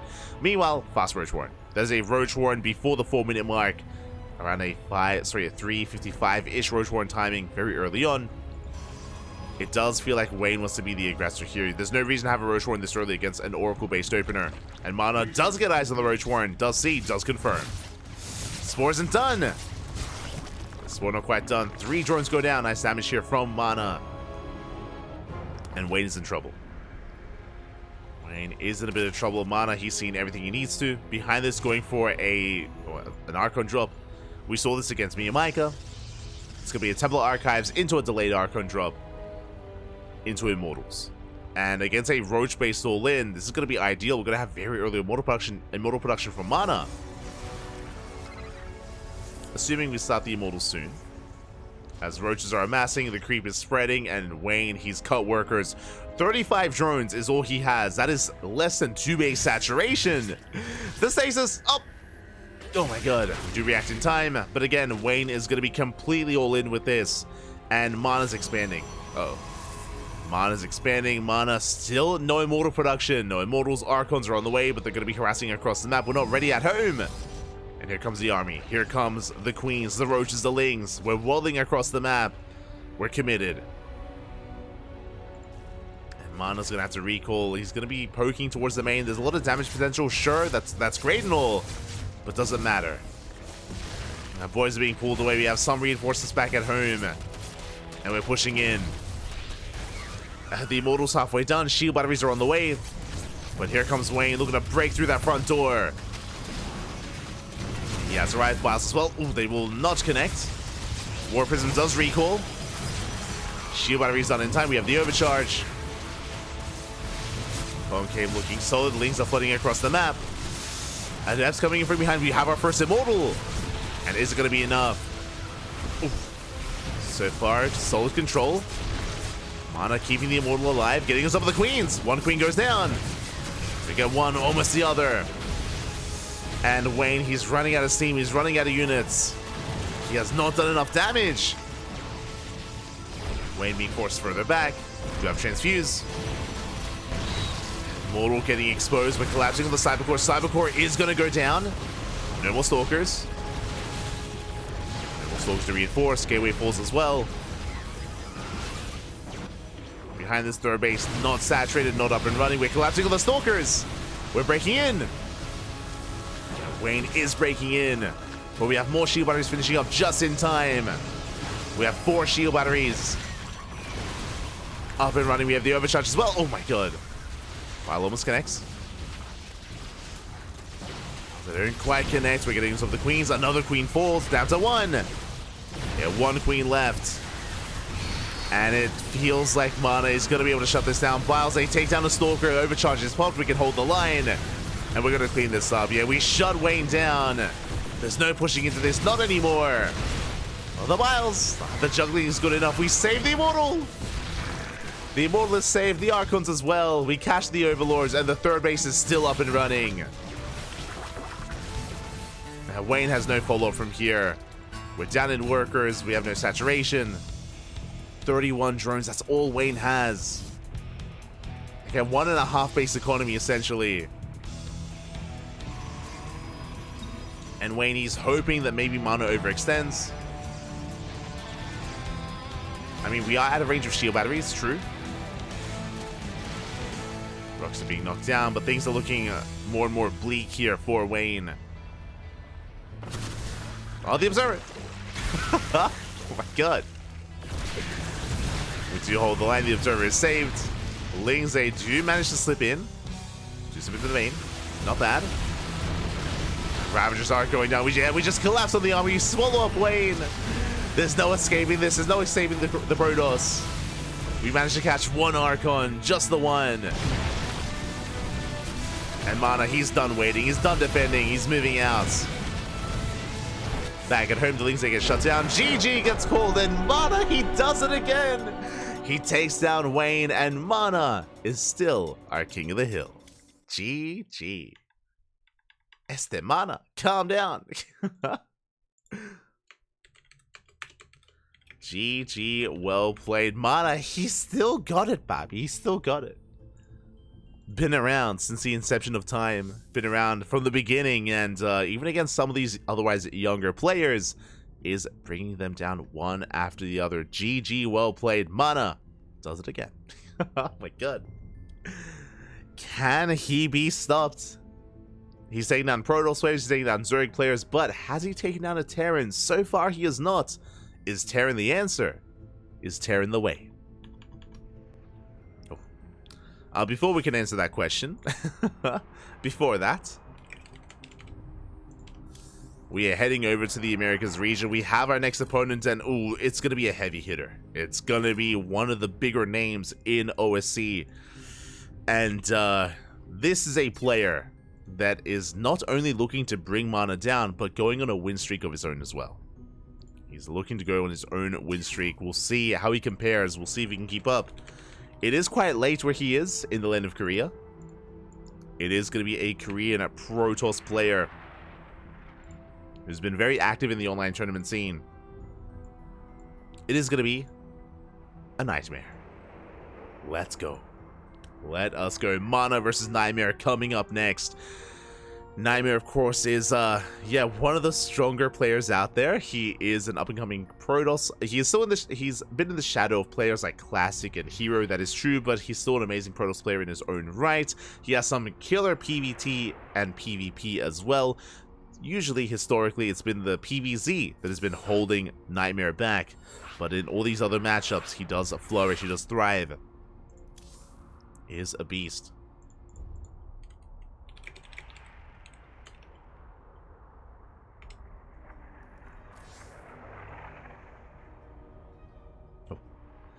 getting ready for our next matchup. Let's go.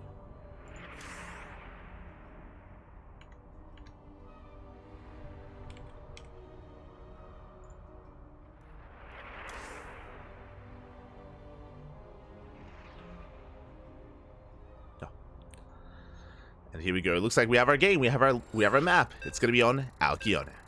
And if you're in the chat, best of luck. Best of luck with your predictions. Ah.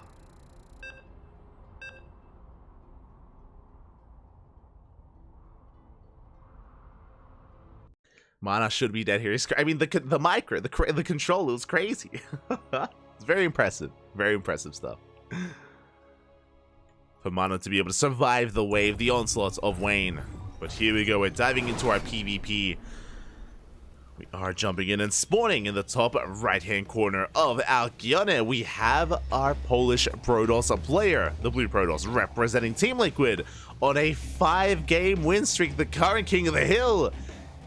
But now he's up against his strongest opponent yet. It is Mana. And spawning in the bottom left-hand corner, we have the Titan himself. We have the Korean Protoss, the red Protoss player, currently teamless, deserving to be on a team and searching for one. So if you're out there, if you're a team owner, consider picking him up, consider supporting him. He's an amazing player, the would-be usurper. It is NightMare. Let's go.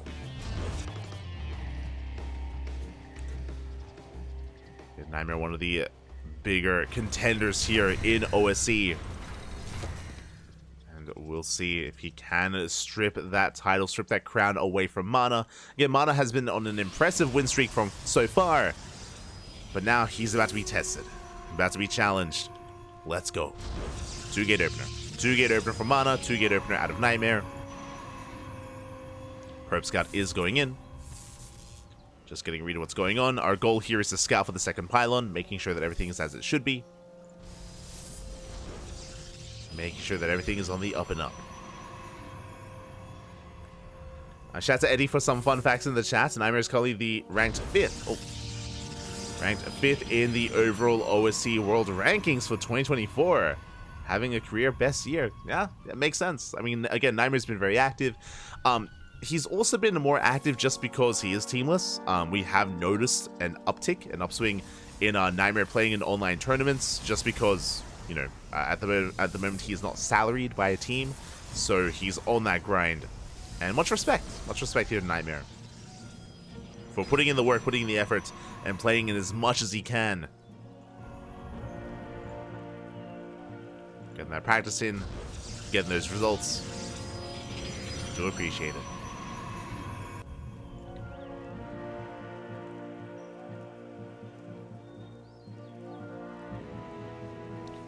As for now, it's going to be a Stargate opener. Okay, that's going to be a Stargate before expansion out of Mana. With this, the goal is to go for an Oracle to harass across the map to get economic damage. Even if Mana's expansion is later, he can get ahead in the worker count at least with that Oracle. Meanwhile, NightMare instead opening up with Adepts. We have not just 2, we have a 3rd and 4th Adept on the way as well. So we're going to be embracing additional Adepts here from NightMare. The goal here is to likewise get across the map and get economic damage done.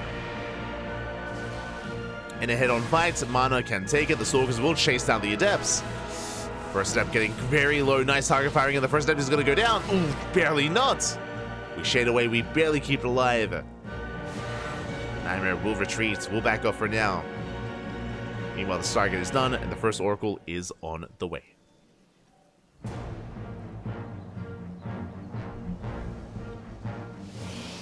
Is on the way here. Why is Beyond on the online tournament grind? He needs to grind even more, PAPI. It's been a year since we've seen him in Sparkling Tunica. just saying. He's afraid of Cristiano. True. Este bien. Este bien. Shaking my head. As the first Oracle is moving out across the map towards that natural, he's going to be dipping in. Oh. And nothing quite in position. NightMare out of position here, not ready for this. Probes are going down across the map. We're rallying across the map. We have so many Adepts to work with, but probes are falling. And we are crippling the economy. NightMare caught with his pants down. We have another Oracle moving out. And we're committed. We have to make some damage. We have to make some magic happen here with these adepts. We are denied the shade. Oh my god. Mana getting 6 probe kills, and we're not done. The oracles are racing back. Ooh, adepts, they do break in. That's a lot of adepts. That's a lot of adepts, and the boys are being pulled. They have to be. And probes are going down left and right. 10 worker kills, and we don't commit to the shade. We just keep on going. We keep on trading. And we're getting the entire mineral line. 18 probe kills. Oh my god. Mana did well. NightMare, even better.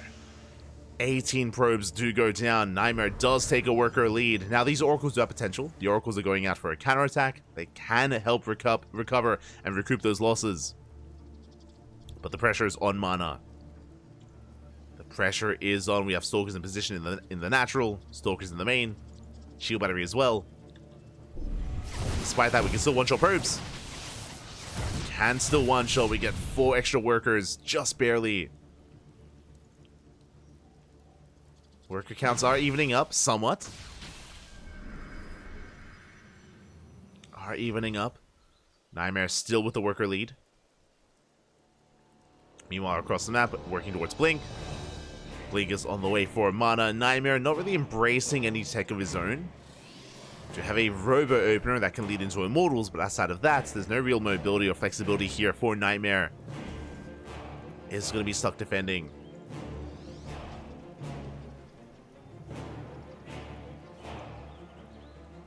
We'll see if Mana can find some more damage. Stalker's going to try and distract NightMare.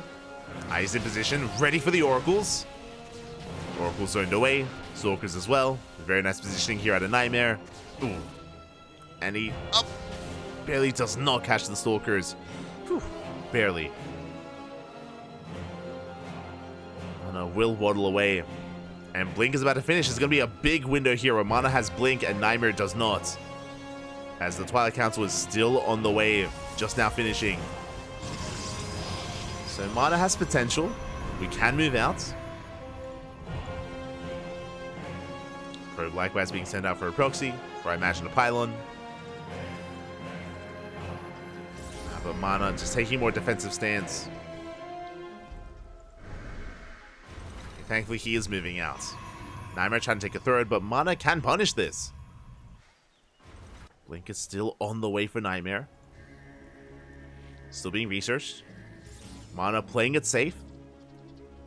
Setting up stasis traps. Pylons on the way. We got eyes on the third. Can we focus now? We can blink into the main. Here we go for the dive into the main base. We catch a Stalker. Not just one. Stalkers are going down. We go ham in the mineral line. Probes are falling as well. A very nice setup here from Mana. 7 probes. And we go back to the third. Can we force a cancel? Not quite. We can at least get a pylon. Pylon does fall, 7 probe kills. Mana, he's popping off tonight. Not gonna lie. Very impressive movements. As we blink back in, and Blink is still not done for the Red Protoss. Still no Blink for NightMare. More Stalkers going down. Diving on the main army. Down to 1 Oracle. But can help out, go straight for the workers once again. But we are trapped. We have to recall. And we escaped with 3 Stalkers just barely, but that was some pretty nice damage. Once again, looking at the trades, that's 17 probe kills to the 19 earlier. Stalkers going down, taking our own third base, and Mana takes a worker lead. That's what matters. Now ahead in workers, NightMare walking into the stasis.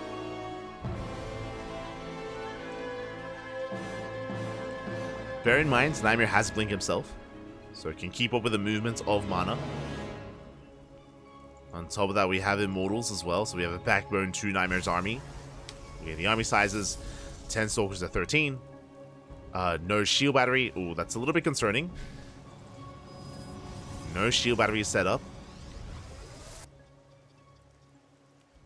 The Stalker is caught. Adepts, they get across the map. Ooh, that pylon paying off. 7 more probes. PAPI, Mana, calm down. Like, mate, I'm the king of OSC. What are you doing right now? What are you doing here? Get out of here, PAPI. Get me my 6th win. Oh my god. Things looking quite good. Things looking quite solid here for Mana. What I will say is, of course, the Immortal advantage is something to bear in mind here for NightMare in a Stalker vs. Stalker battle. Meanwhile, we're behind Dark Shrine. Dark Shrine is on the way. NightMare knows he has to bounce back and get damage done in some way. DTs would be a way to do it. Ooh, Glaives on the way as well. Bold move. Working towards the Glaives instead of charge. Glaives, of course, are a great way to try to get past the army, get into mineral lines, wreak havoc. And we'll see if we can. As Mana is taking a fourth.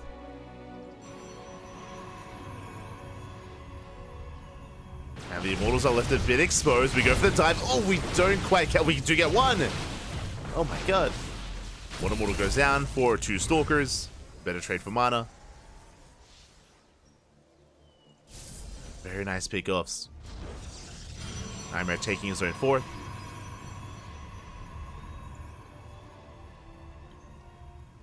DTs are on the way. Gonna be DTs across the map with the War Prism. Uh-oh. DTs, they're getting into the main base, they're getting into the natural as well. Probes are going down. Do we have an observer? We do. Does get recalled. When we do shut down the DTs, but we still get 6 probe kills. And we're still not done. Another DT towards the 3rd base. Pulling Mana apart. 11 probes go down. We depower some of the tech. Not the most important pickup. Still have another DT at the 4th. 11 probe kills, and just like that, in one swift move, with 4 DTs, we get 14 probe kills. NightMare suddenly out with the worker lead. I mean, we've been trading back and forth. It's been back and forth here between Mana and NightMare. Mana might be down in workers, but he's up in supply. Up in army supply. And can we make use of it? That's the question. As Mana is going to be moving out. Stalker's leading the charge. Move out is spotted by the Observer. NightMare is aware. And we are setting up. Mana going for the 4th. Gets a shield battery, gets 1. Doesn't get the 2nd. More shield batteries on the way. Again, 1 more Stalker, 1 more shots. And the shield battery would have gone down. Mana rotating. NightMare spots a rotation. Is keeping up with the Mass Adept. Getting another shield battery. And Mana doesn't quite commit yet. Going back, going for another massive warp in. We have the Bay on the way as well from NightMare. That's going to be for Disruptors. Disruptors are on the horizon. This is going to be a good way to outscale Mana. As the Adepts do shade across the map. Mana pulling back as well. Second Robo's on the way. Disruptors are almost about to begin. I'm a little bit concerned for Mana.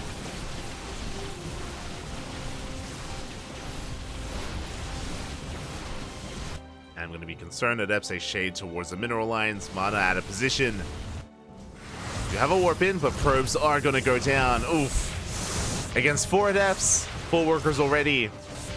And Mana's pushing. Is pushing in. We have the first Disruptor on the way.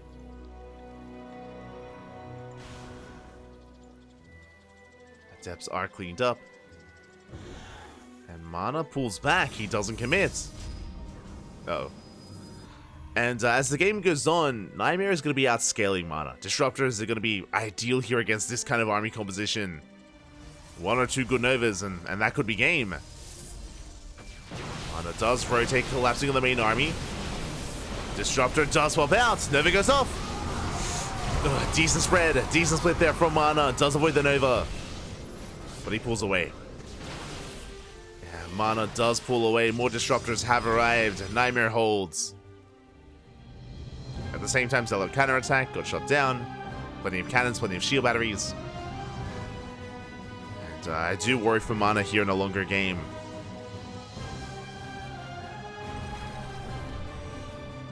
Pushing into Disruptors is never an easy thing to do. Especially with this kind of army, which is pretty immobile. I mean, sure, we have Blink for some of these units, but not all.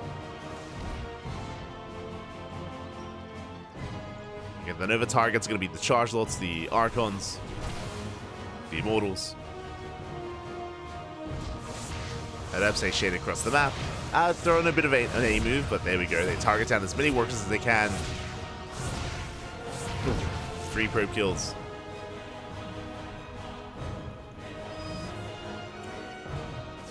And we're up to how many disruptors? 4, soon to be 5. Never goes off. Oh my god. Forcing out the blink. And NightMare is maxed out. Can catch out these disruptors. First one goes down. Nice snipe. Never going to be going up. Catching the Archons. Bit of an awkward fight there from NightMare. Has to pull back. Mana relying on mainly a Stalker-based composition. We're done with the Zealots. Done with those Chargelots. And so far we do outposition NightMare. The concave is real. Solid concave there from Mana. Disruptors from behind. Getting ready for a flank. Novas go off. We focus down one. Ooh, the other does connect. Massive Nova. Takes down a big chunk of Stalkers, but still a really awkward position here for NightMare to push in. This choke point is brutal, working against NightMare. Likewise, more Nova's going to be going up. Zoning the army back. Also the army away, but still better positioning here for Mana. Despite being down in supply, trading quite nicely here in the choke points. More Stalkers, more depths going down.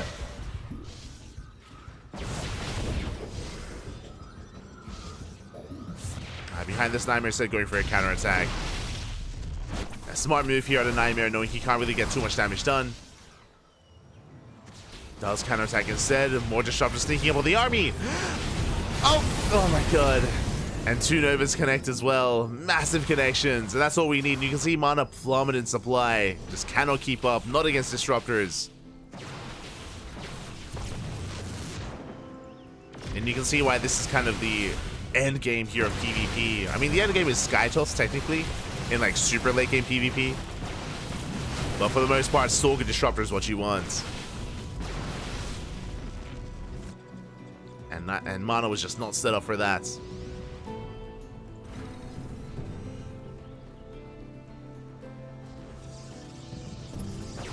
NightMare does rotate, getting onto the other side of the mineral line. Probes are going down. And Mana just cannot engage, not anymore. Even without the disruptors. We go for the dive, we go for the blink. Oh, and we get punished. Yeah, the counter dive here from NightMare. Dives on the army, shuts down the Stalkers. GG gets called, and NightMare will end the reign as he takes down the King and is our new King of the Hill. GG. Whew. GG, well played. NightMare will take it, but a shout out to Mana because this was a very back and forth game. Like, winding it back, this was a wild, 16, 17 minute game, very back and forth. Initially, things were going well for Mana, then NightMare, then back in favor of Mana. It was very back and forth. Eventually, of course, NightMare took an economic lead with his DTs. That was kind of one of the big deciding factors of NightMare getting ahead. And with that economic lead, he was able to embrace disruptor production. There was a window. There was a window where we were lacking disruptors and where Mana was, or had the higher army supply, remember, with all his charge lots. Unfortunately, he did miss his timing, did miss his window, and GG.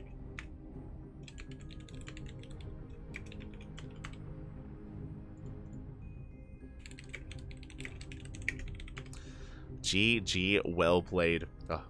NightMare will be our new King of the Hill, but a shout to Mana. You know, long may his reign be, you know, in the history of OSC or what have you.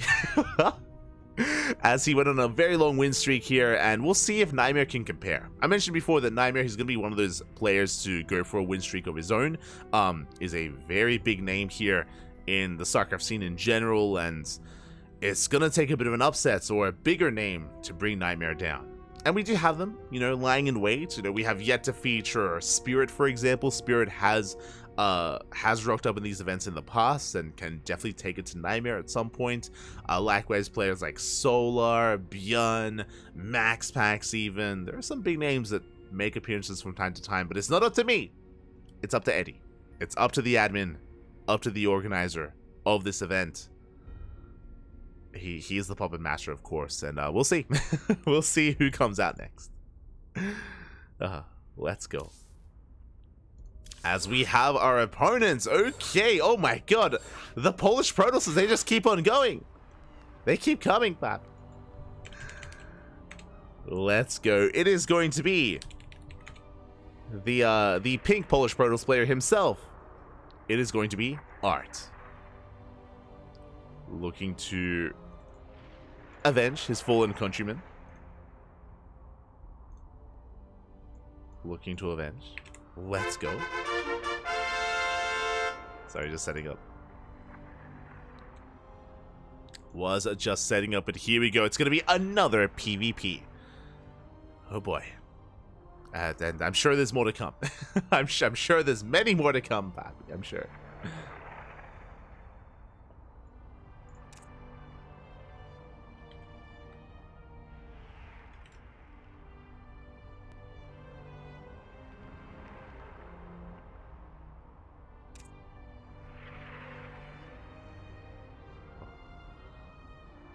We go.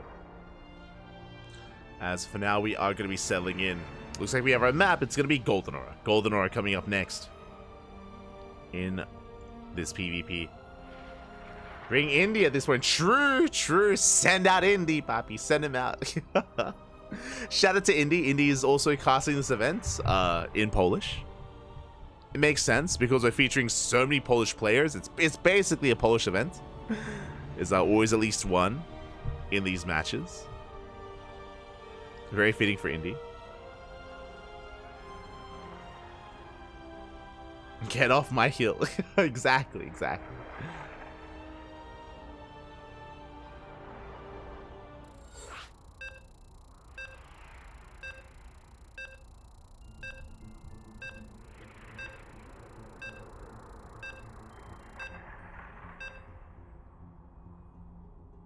Here we go.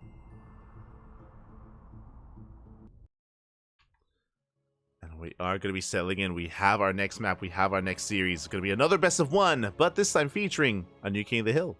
Let's go. Let us go. Predictions are open and spawning. In the bottom right hand corner of Golden Aura, we have our pink Polish Protoss player representing the Platinum Heroes. It is Art.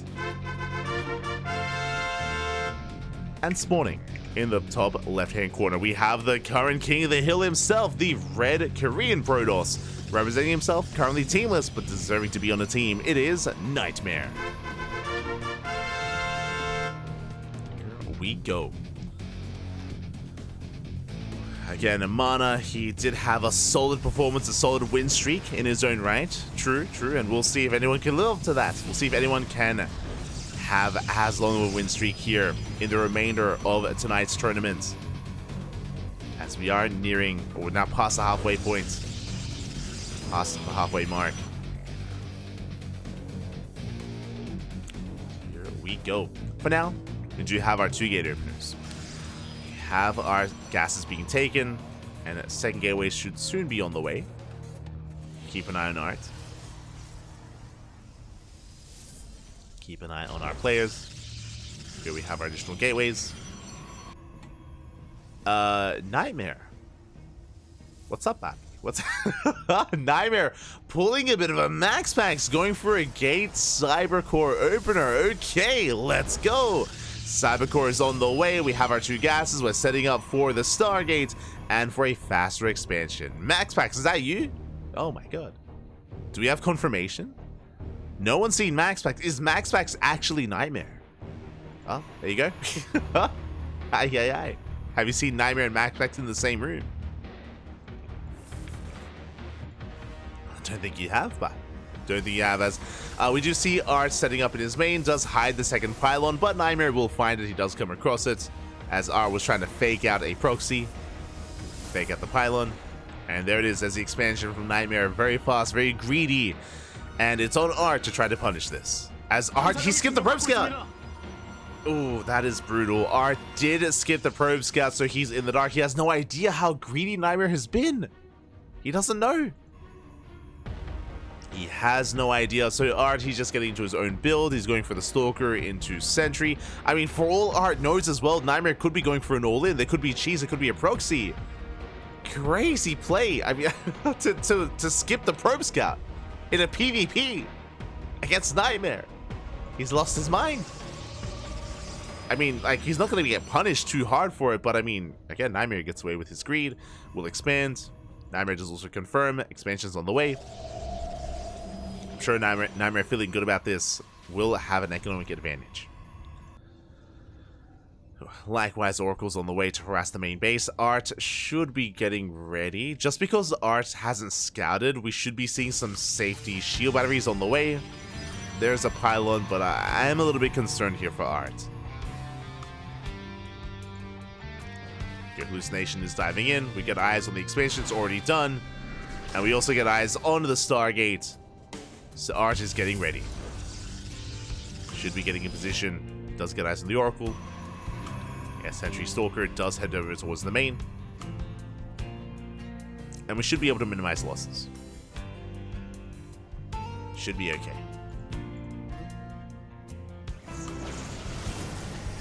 As the Oracle is going to dip in and dip out.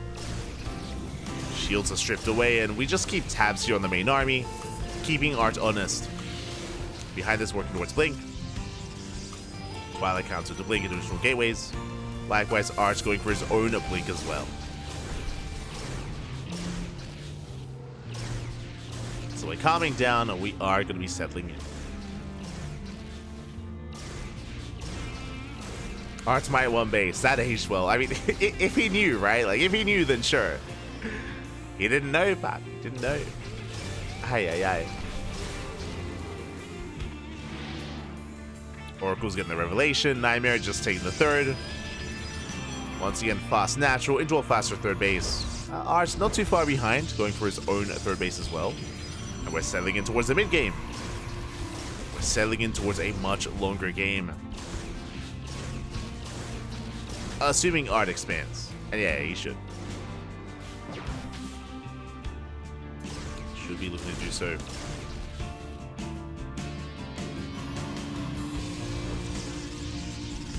Your NightMare just going to be taking extra gases. Working towards a forge, working towards upgrades. Art should be looking to do the same. And yeah, I don't often see this kind of dynamic here, especially considering what we just saw against Mana and NightMare, where both players were hyper aggressive. Mana with Oracle aggression, and likewise NightMare with Adepts. But yeah, here we're calming down. We're settling in. I mean, NightMare is going to be poking out with these initial 7 Stalkers. But Art has the high ground, has Shield Battery, has the soon to be overcharge. Shield Battery is going to be targeted. Nice pickup. The blinks are clean as we focus on one of the sentries. Yeah, very nice control. NightMare not losing. Oh, I spoke too soon. Bleeding out 1 Stalker. 1 Stalker does go down.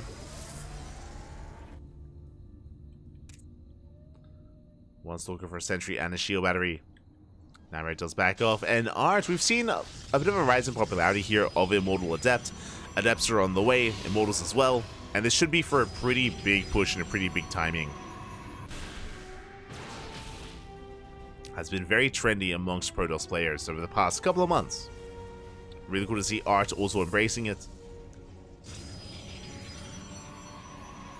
There was a time where this would only signify an all-in, and this is still committed here on 3 bases, but again, with the 3-base economy, we will have quite an army to work with. So NightMare does move out. So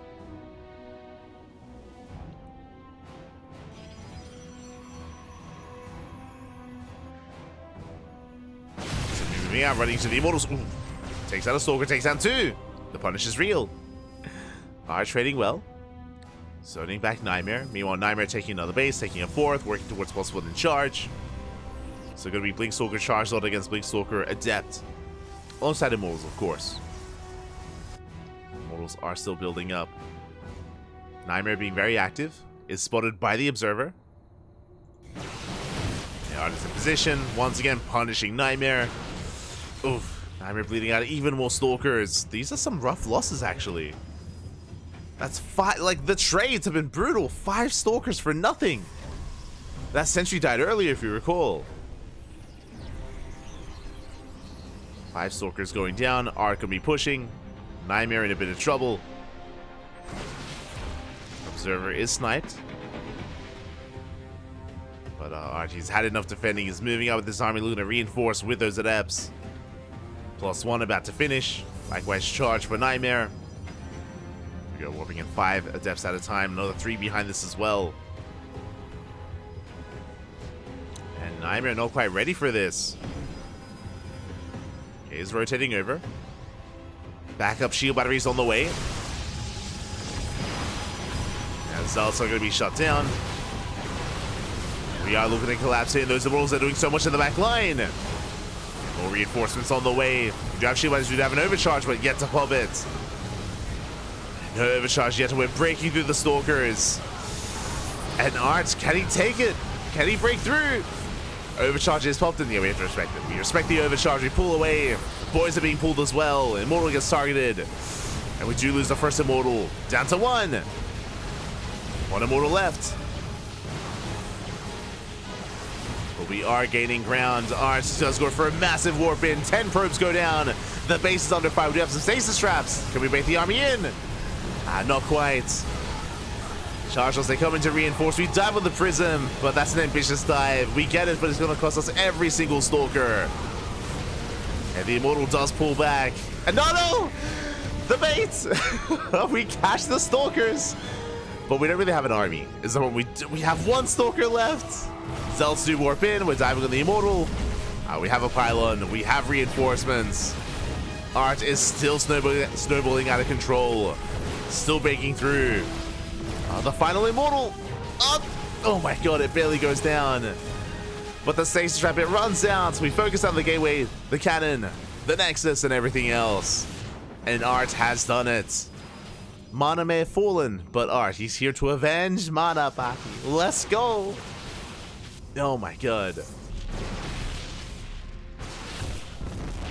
Okay, NightMare, he was supposed to go on a deeper and deeper run, but no, not this time. Not in this OSC. As Art, he's back. Is back in action here. Shaving off those Zealots again earlier. NightMare was just a little bit too aggressive, a little bit too overeager, leading out a little units. Wasn't quite ready for the counterattack. Back across the map, we do manage to get some adepts into the mineral line. Probes are falling. Probes are going down. But again, Art can keep pushing. And we waddle into the main. Depowering gateways, denying warp-ins. Chargers do come in to reinforce. They do come in. Punishing Art a little bit here. Behind this, taking his own 4th. Adepts are still wreaking havoc. That's going to be 12 dead workers. And with that, NightMare does take a worker lead. True. But Art still has the army. Still has the army supply on his side. Does have to consolidate his forces, bring everything together, and we can still pull this off. As Art, he does consolidate, heading towards the 3rd base. The prism is spotted by the Zealots. Army's about to clash. Sure, we have an Immortal, but it's looking quite exposed. We don't go for the dive, though. Art pulls away. Zealots take it into the main base, take it into the mineral line. Art responds, he pulls back. And NightMare, he's buying time. Is buying a lot of time with this. Forcing back the army. Adepts get caught out. 4th base is getting up and running.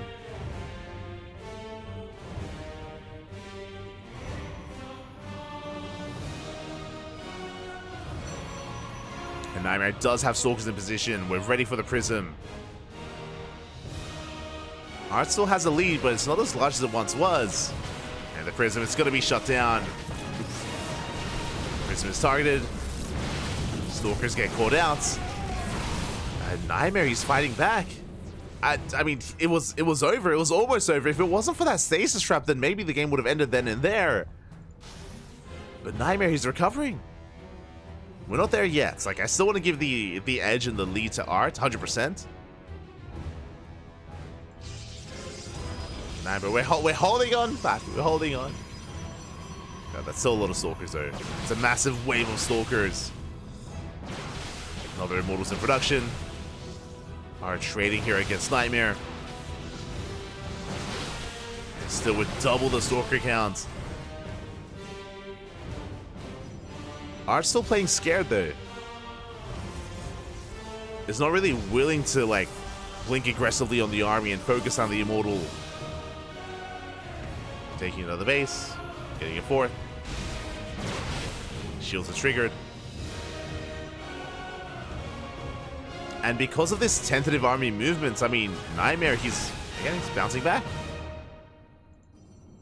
Like, I do feel like we could have been more active here with this army, whether it's pushing in and committing on the fourth, or maybe rotating over towards the main, pushing towards the natural, anything. NightMare does move out. Going for his own counterattack, down in upgrades. +3 is done for Art. It's a kill on the gateways. Gateways go down, and this is what I wanted. Art's moving out with a massive Stalker army. Catching probes. As I say that, NightMare coming, trying to collapse in. Yeah, setting up for a surround. Moving on the right-hand side, catching out some of these Stalkers. Chasing down Art, and remember, he only has half his army here. Gonna bleed out a lot of Stalkers. At the same time, NightMare is caught out of position. We can maybe threaten the fourth.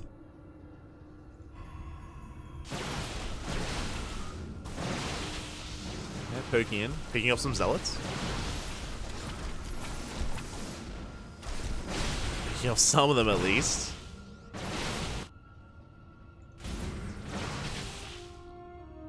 Yeah, we have NightMare getting up to 3 Immortals. Dark Shrine is on the way for Art. Do you have any detection? No Observer from NightMare. Okay, never mind. We have one on the way. We have an Observer in production. The DTs have a lot of potential. The Immortal doesn't get caught out. It's up to 4 Immortals now. And now this Mass-Blink Stalker army is looking that much more vulnerable. Uh-oh. Art rotating over. NightMare does beat him to the 3rd. And Mass Force Shields thrown down. 3rd base does fall. Art trying to catch reinforcements, and NightMare, does he recall back home or does he commit?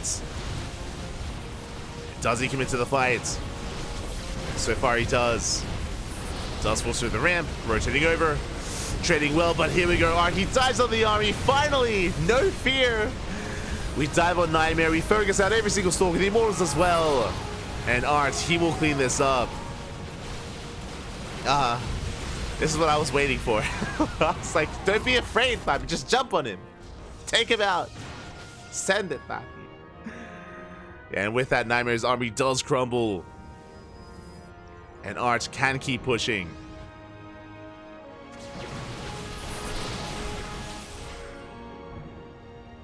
For now, rotating around.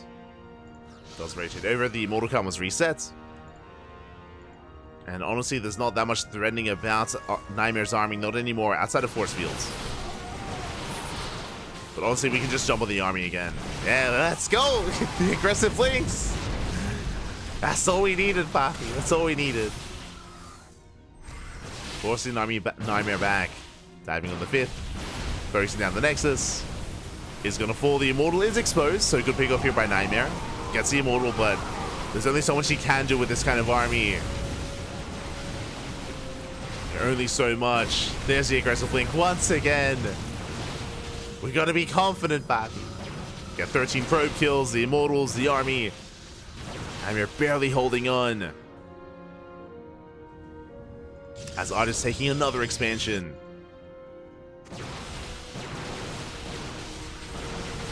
And despite NightMare maxing out earlier and having a chance at taking this game, and that's true.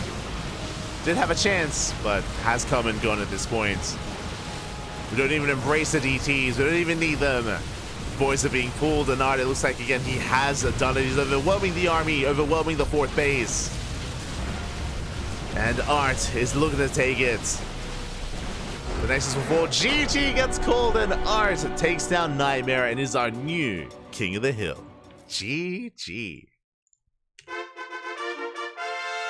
GG, well played. Art, of all players, comes out swinging here. NightMare took down Mana after a massive win streak, and I was expecting a win streak for NightMare as well, but alas, he's going to be denied.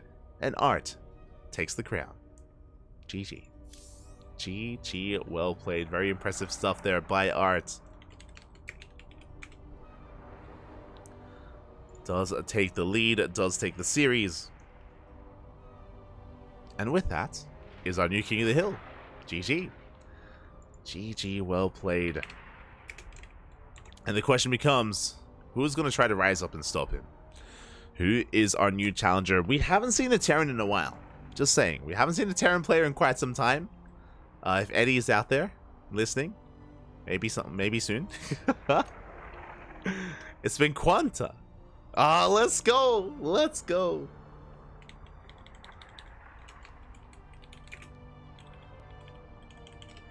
Let's go as we have our next opponent. We're heading over to the European region. And it might be another Protoss, or it might be a Zerg. Not too sure. I think it's going to be Protoss. I think it's going to be a PvP. I'm pretty certain, actually. We'll slip into some DMs.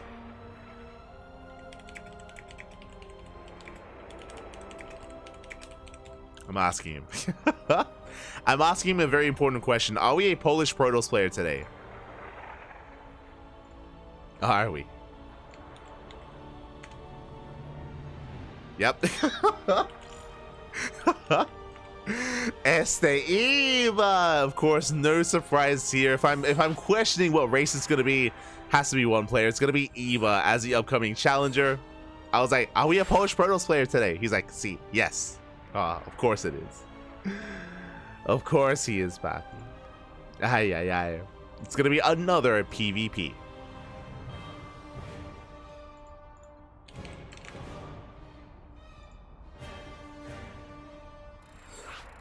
Here we go. No hablas español, papi. Oh. Aprende. Learn.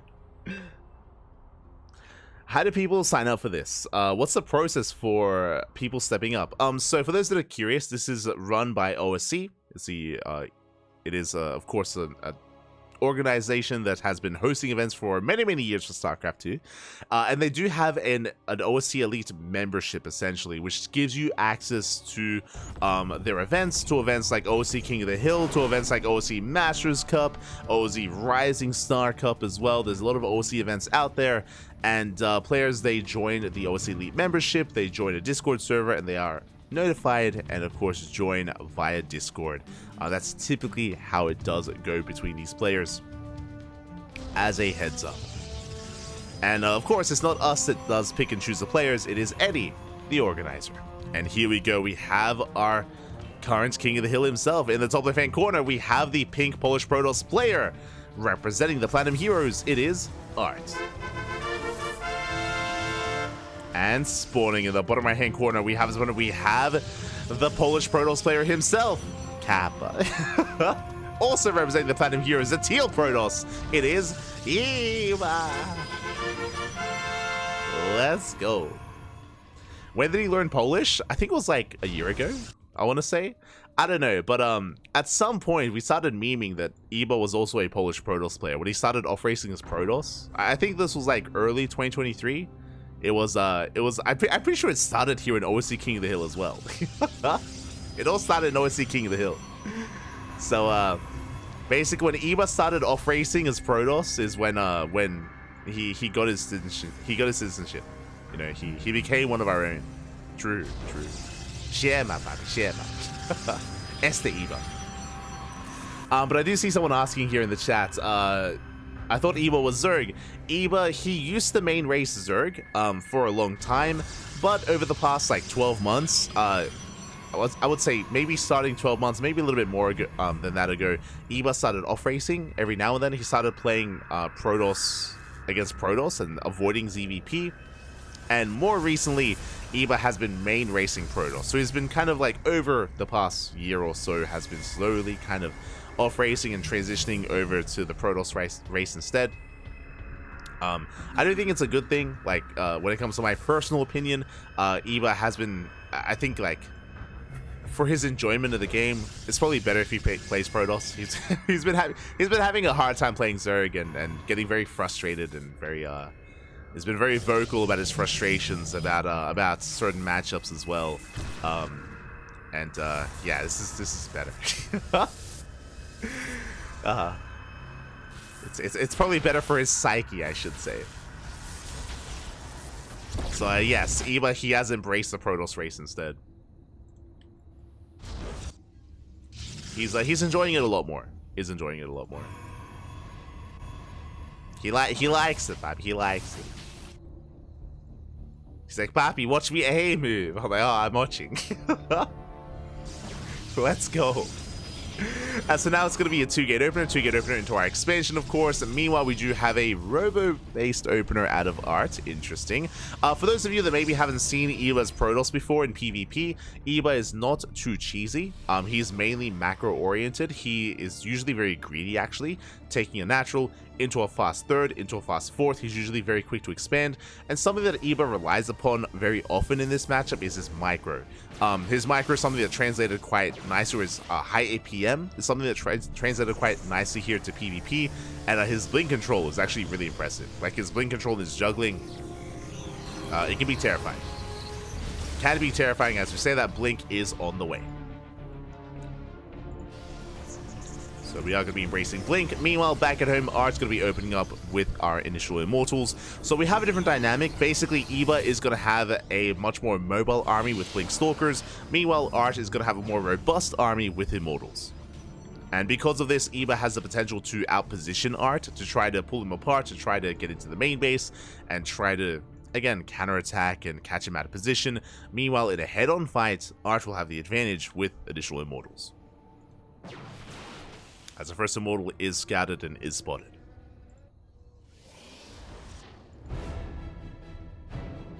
Like, what's your MMR these days? Very, very low. Very low, Papi. Smooge. Like, I barely have time to play anymore. I'm so frustrated.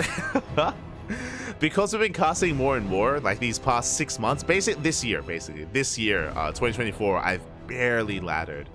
I ladder like once every 2 weeks. Which means I just stay rusty. Which means, like, I've become the rust.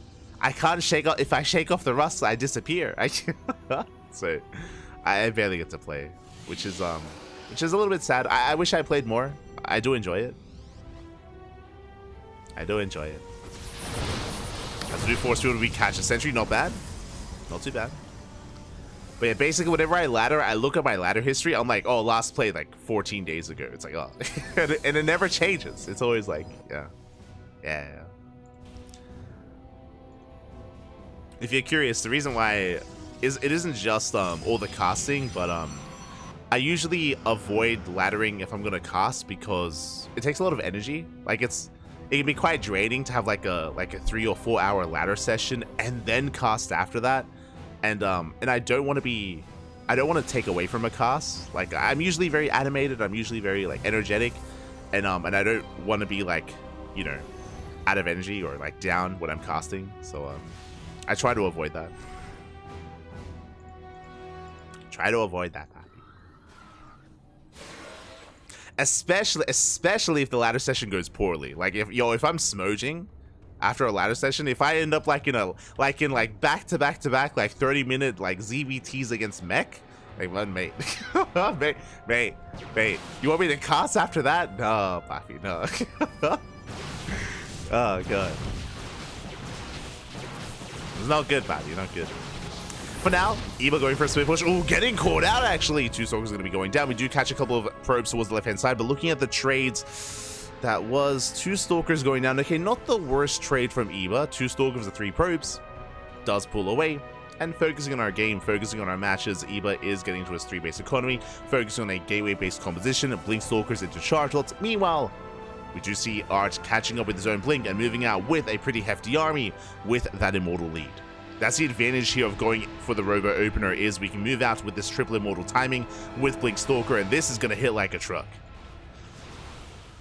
We're going to hit hard, we're going to hit fast. Blink is now done for Art. Stalker's gonna be going down. Eba getting the hell out of there. Does blink away. And here come the reinforcements. Here comes the army of Art behind this, taking a 4th base. Not taking any extra gases. No charge yet, but charge now on the way for Art. And we'll see if Eba can hold on. Shield batteries are in production.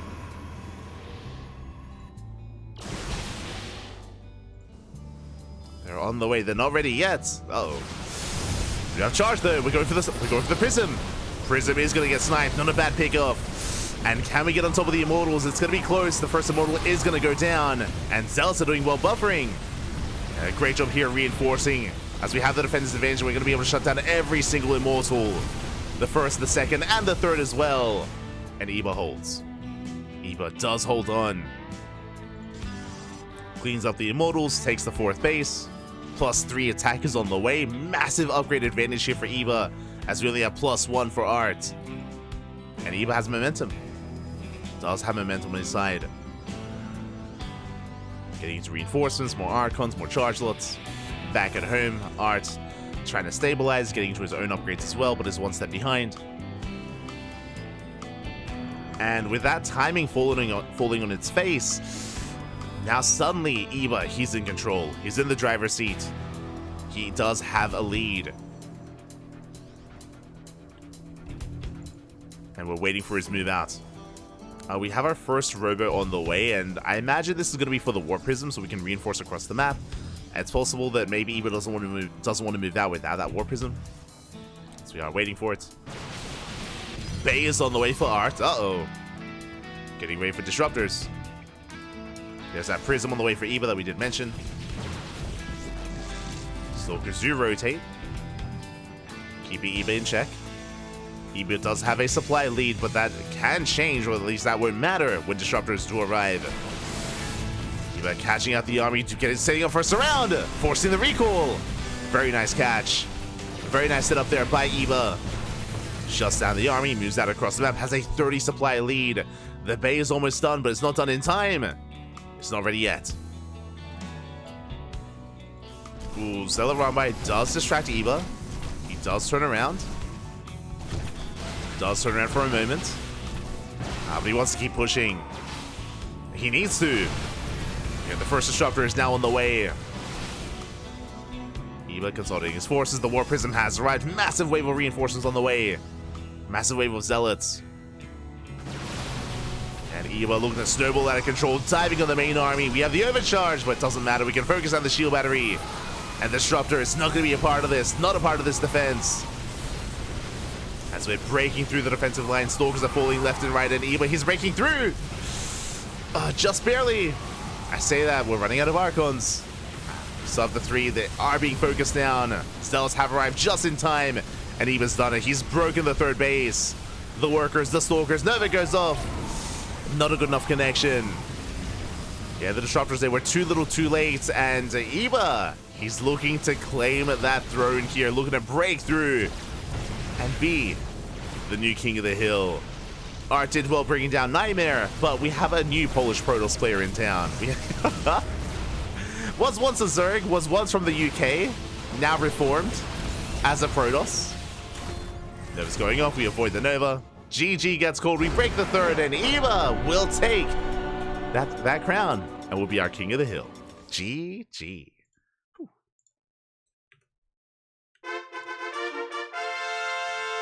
GG, well played. Eba does take the win here, does cause a bit of an upset. I mean, it always is an upset whenever Eba's up against some of these bigger players. He's brought down players like Art in the past, Cristiano as well. Been looking quite impressive with his PvP, and Eba does take the win. GG. GG, well played. I see in the chat. I don't understand why Eba doesn't play random, because that means that Eba could roll Zerg, and then he smoges. Like, just to reiterate, Eba, he doesn't really enjoy playing Zerg anymore. Like, it's, yeah.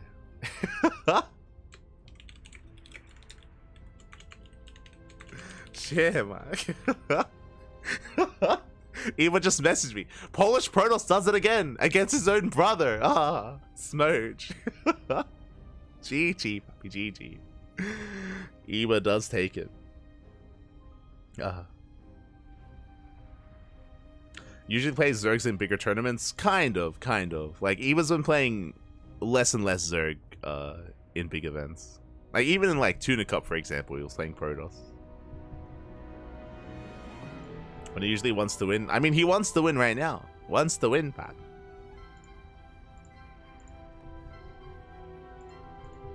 Like, unironically, like, I've spoken to Eva, like, especially when he plays in Tuna Cups, for example, like, and he, you know, he does favor his Protoss more often than his Zerg. Does favor it. And with that, Eva does take a lead, and the question becomes, who's up next? Who is up next?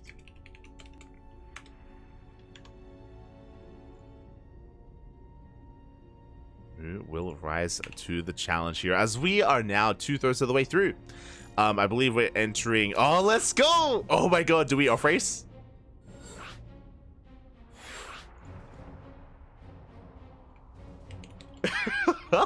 Let's go! Okay, I'm ready. I'm ready for a clown fiesta, Papi. I'm ready. This reaction only has to mean one thing. You know who it is.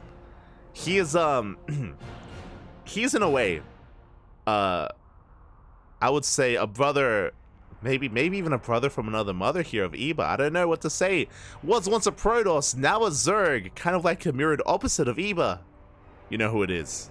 ForJumy, Papi, off racing a Zerg. Let's go. It's gonna be his EVP. It's gonna be his EVP, Papi. Jumy versus Eva, Zerg versus Protoss. They will collide. Oh no!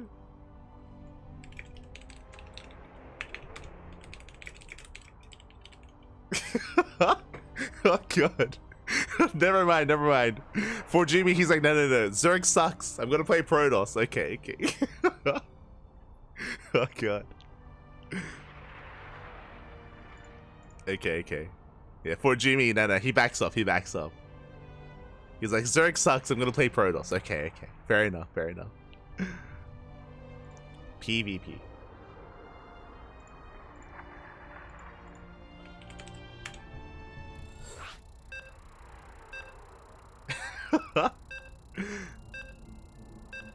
Eva calling him out. It makes sense. We're loading into side Delta, and Eva, the banter. Eva, he's saying, Jumy, you're cringe for picking side Delta. You know why? Side Delta is known for economic openers and is known for Phoenix Wars. Eva, if you want to play Protoss, you have to embrace Protoss in all of its aspects, and part of that is Phoenix Wars, and no one likes it. Papi. Oh god. Beautiful. Spawning in the top left-hand corner of side Delta, we have our German Protoss player, the green Protoss representing the Platinum Heroes. It is ForJumy. And spawning in the bottom right-hand corner. In the bottom right, we have the teal Protoss player representing the Platinum Heroes. Oh, it is Eva. 1K expanded, you're dead to me. It's actually crazy. We see both Jumy and Eva going for their expansions on the high ground. High ground expands here, which means this could even be a 2-gate opener.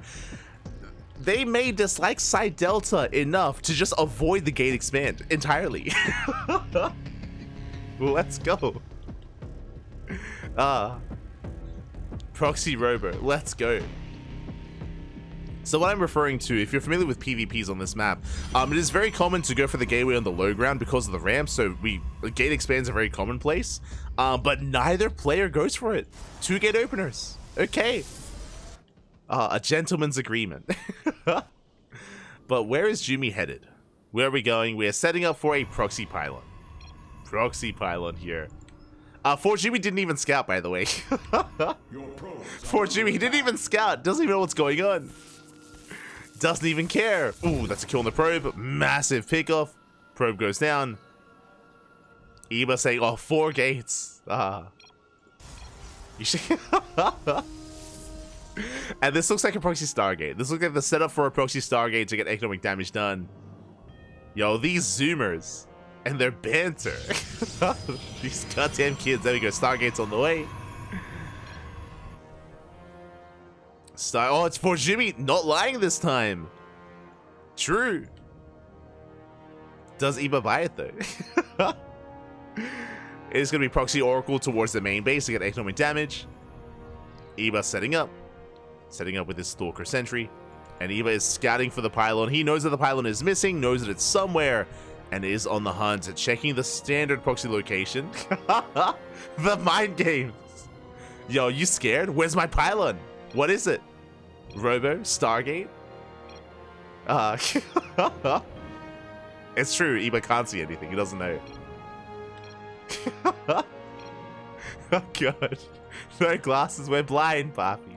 Give him some glasses. He can't see. God damn it. As Eba is going to be setting up back at home, is expanding. We do have our hallucinations moving out. And the Oracle is on the way. As here we go, Adept saying shade into the main base. Probes are going to be going down. Oh! Getting one, getting two. Not bad. 2 workers. Eba unable to wall off in time, and here comes the Oracle. Okay, the Oracle's on the way towards the main base. Eba is in position, thankfully. But last won't save his workers as 2 probes going to be going down. We get a 3rd. 3 probe kills. Now Eba is aware of what happened, is aware of the proxy. And is down in workers. Attempt to stabilize. 2nd Oracle's on the way. 2 Oracles, they one-shot probes. 2 one-shot workers.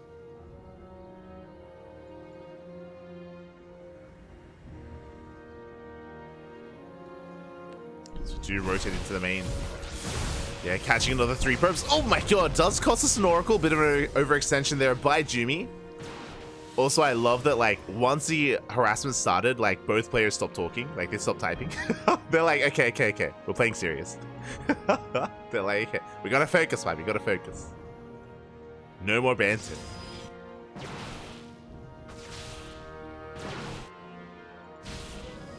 As we still have the 1 Oracle behind the mineral line. ForJumy does have the worker lead. Behind this, working towards Blink.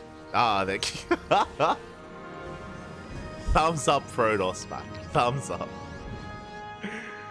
But we are working towards Blink. Both players are. Likewise, Forge on the way for Eba. I like how now that the aggression subsides, then the banter begins again.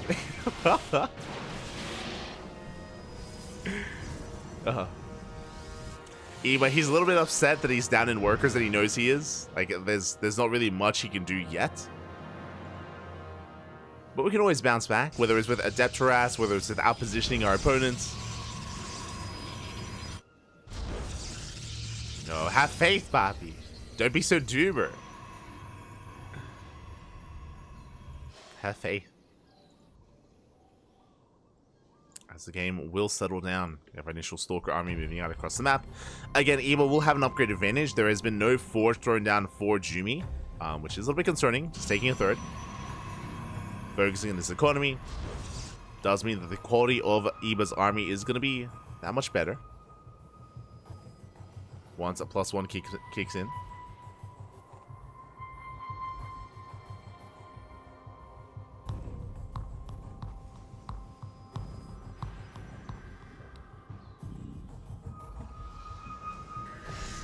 What MMR? Yeah, Smurge. Skip ladder months. True. Feels MMR, man.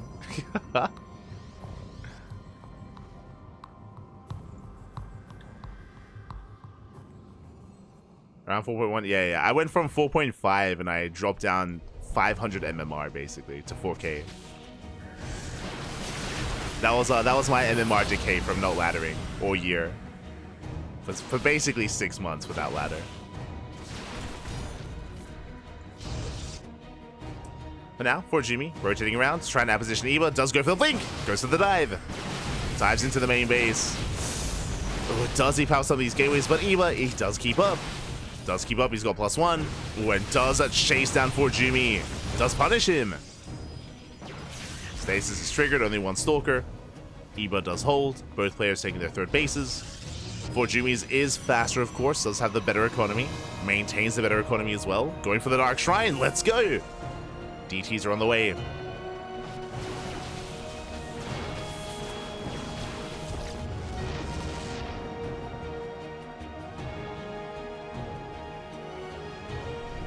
The Oracle does dip in. Oh! Oh, it's finally going to be going down. Best Oracle skin ever. It's so round. True. Cute puppy. Do we have detection? No shot. No shot here as we currently do not have any detection. Probes are going down. Probes are going to be going down. DTs, they pop off. And alas, we are not ready for the Invisible Man. No detection whatsoever. And just like that, ForJumy is the new King of the Hill. GG. GG, well played. Jumy will take it with the power of Protoss. What do we do? The Invisible Man, PAPI, as they do rock up. Again, unfortunately, no detection was available, and that does happen. We've seen that happen to Max Packs, we've seen that happen to Hero, we've seen them both fall to just the arrival of DTs. It does occur sometimes if you don't have a Robo, if you don't have any Observer, if you don't have detection. GG. GG, well played. That's the Protoss experience, man. That's the GG, well played. ForJumy will take it, and ForJumy is our new King of the Hill.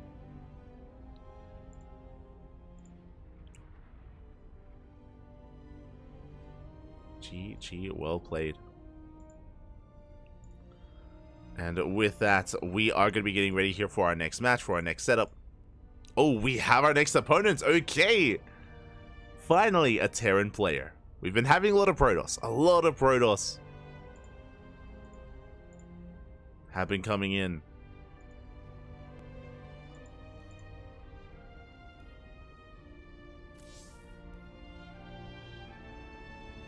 And with that, we are going to be getting ready here for our next matchup. It's going to be a PvT. It's going to be one of the big Terran heavy hitters in Europe. Can only be one, as you can imagine. When it comes to these OSC events, Hero Marine, he doesn't partake in OSC events, neither does Clem. But you know who does? Spirit. Here we go. Soul, Spirit, be out there, if you will, is coming up next to challenge ForJumy. Let's go.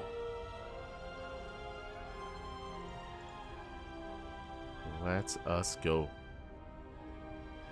Just setting up. Spirit, of course, who was playing earlier today in Kung Fu Cup, did end up falling to Trigger. I believe went all the way to the ace match, went all the way to game 3. Was back and forth.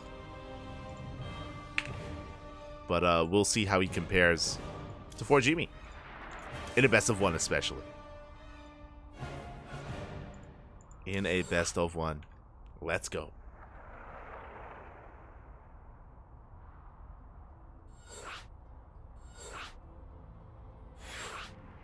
Terran. Let's go. Yo, shout out to Shura. Yo, do we have a command? Exclamation mark. Shura in the chat. Much love, much love. For those who don't know, Shura, he is the MVP of the CranKy Ducklings in more ways than one. In more ways than one. Shura, he's an artist. He's an artist. He's a graphic artist, and thanks to Shura, we're able to have all of our emotes, a lot of our logos as well. He's beautiful. Thank you. Thank you. Big shout out to Shura. Big shout out. He's an amazing artist. Amazing artist, man. Gracias for all that you do. Without Shura, we wouldn't have our new emotes, or almost any of our emotes. Do recommend. If you're ever out there looking for your own emotes, Shura. For now, we are going to be settling in and getting into our next game, into our next best of, and spawning in the bottom right hand corner of Oceanborn. We have our German Protoss player, the green Protoss, representing the Platinum Heroes, our current King of the Hill. It is ForJumy. And spawning in the top left-hand corner, we have his opponent. We have the red Terran player representing Na'Vi from the land of Poland. It is Spirit. Predictions are open again. Spirit is one of the big names in the European region. He's a top 3 Terran, arguably top 2 Terran as well. There have been times where he has exceeded even Big Gabe in events, in tournaments. Regardless, an amazing player in his own right and looking to make a deep run. But if you remember, I said that again about NightMare. I did say that. I was like, yo, NightMare is going to go into terror. Then he took one game. Took one game, went down to Audible players, was a crazy result, a crazy upset. The same could happen here.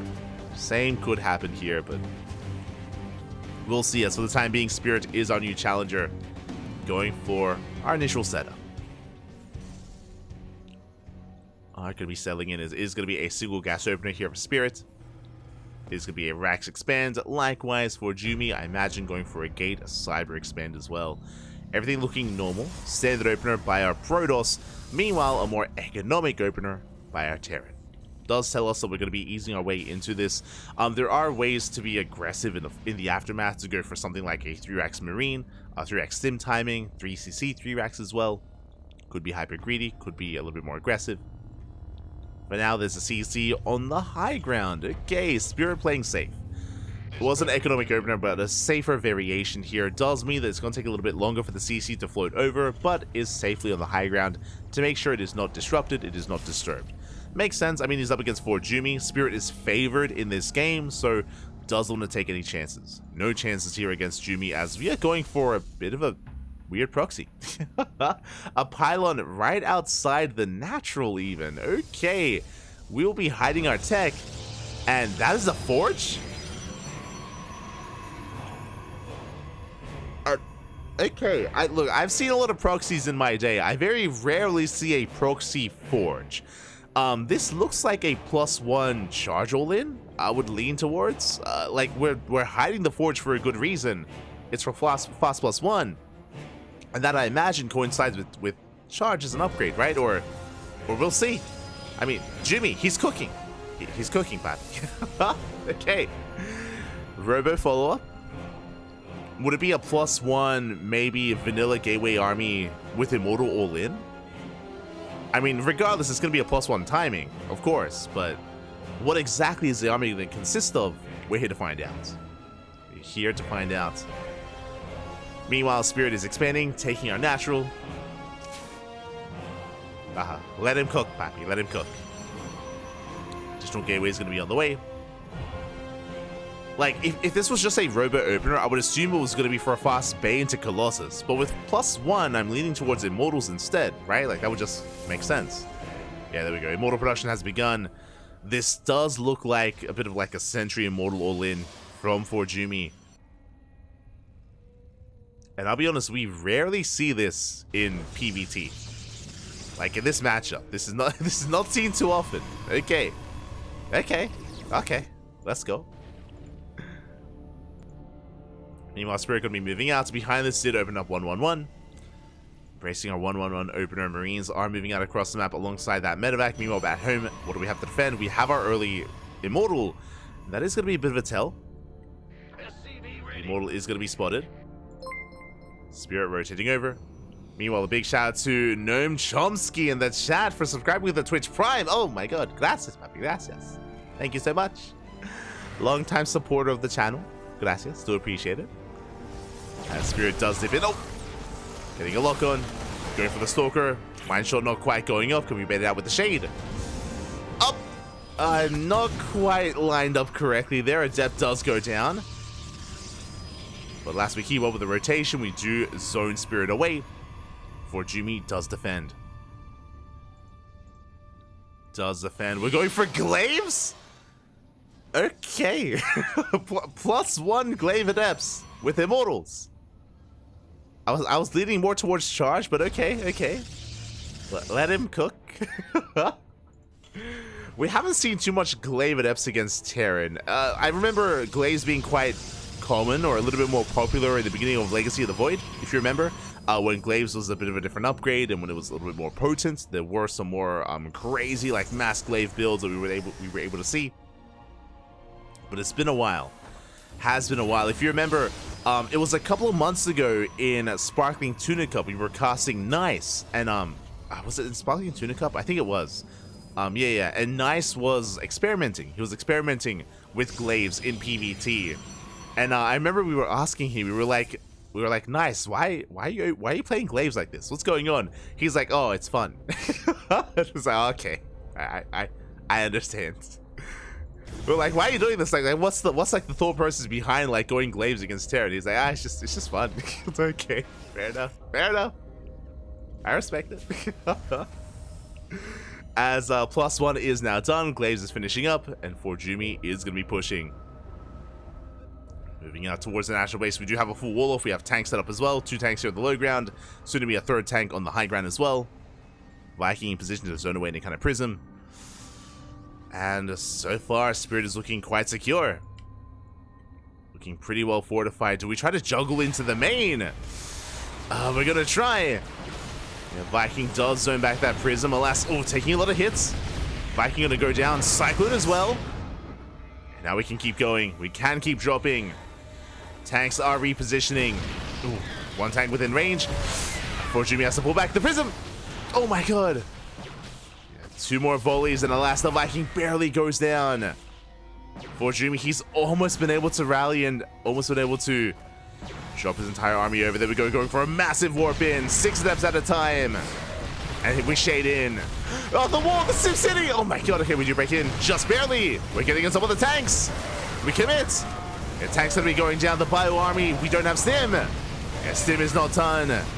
Tanks are being targeted, but the prism falls. And without the prism, we will clean this up. We do get the final tank, but we force a recall. Yeah, we force a recall. We start a step forward. We clean up every single adept. We get 12 worker kills. Meanwhile, across the map, the 1 lid popping off. 6 probes go down. Jumy is keeping up, but he was completely all in. The economy in shambles. 32 workers, all we have left. Spirit has mules. Bear that in mind. Spirit does have mules. Does hold. And Jumy doesn't really have the best setup here to go into a longer game. We're pretty committed, pretty all in. +2 just start. Oh my, okay. We start at +2. +2 is on the way, which means we might expand from this point. Might just take a 3rd. As Spirit is still in 2 bases. ForJumy's moving out. Is still committed.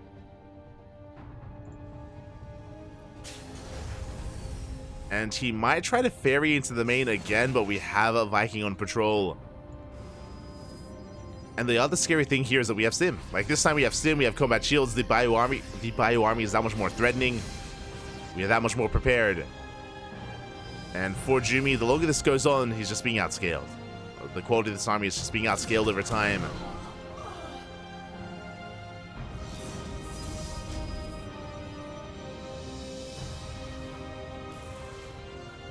More depths on the way.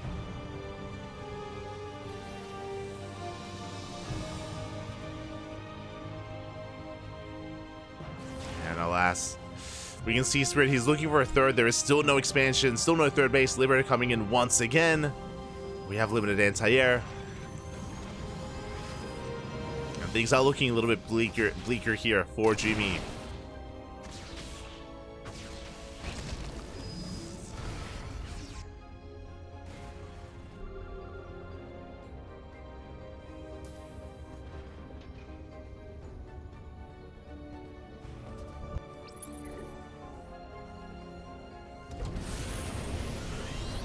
As we are going to be moving out with that double drop.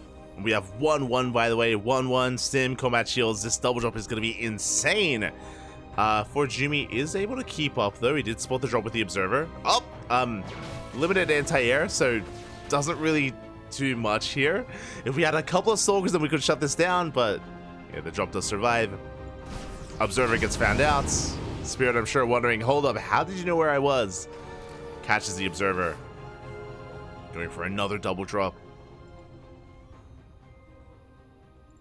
Jumy still on 2 bases as well. Still very all in. +1 is done. +1 has completed.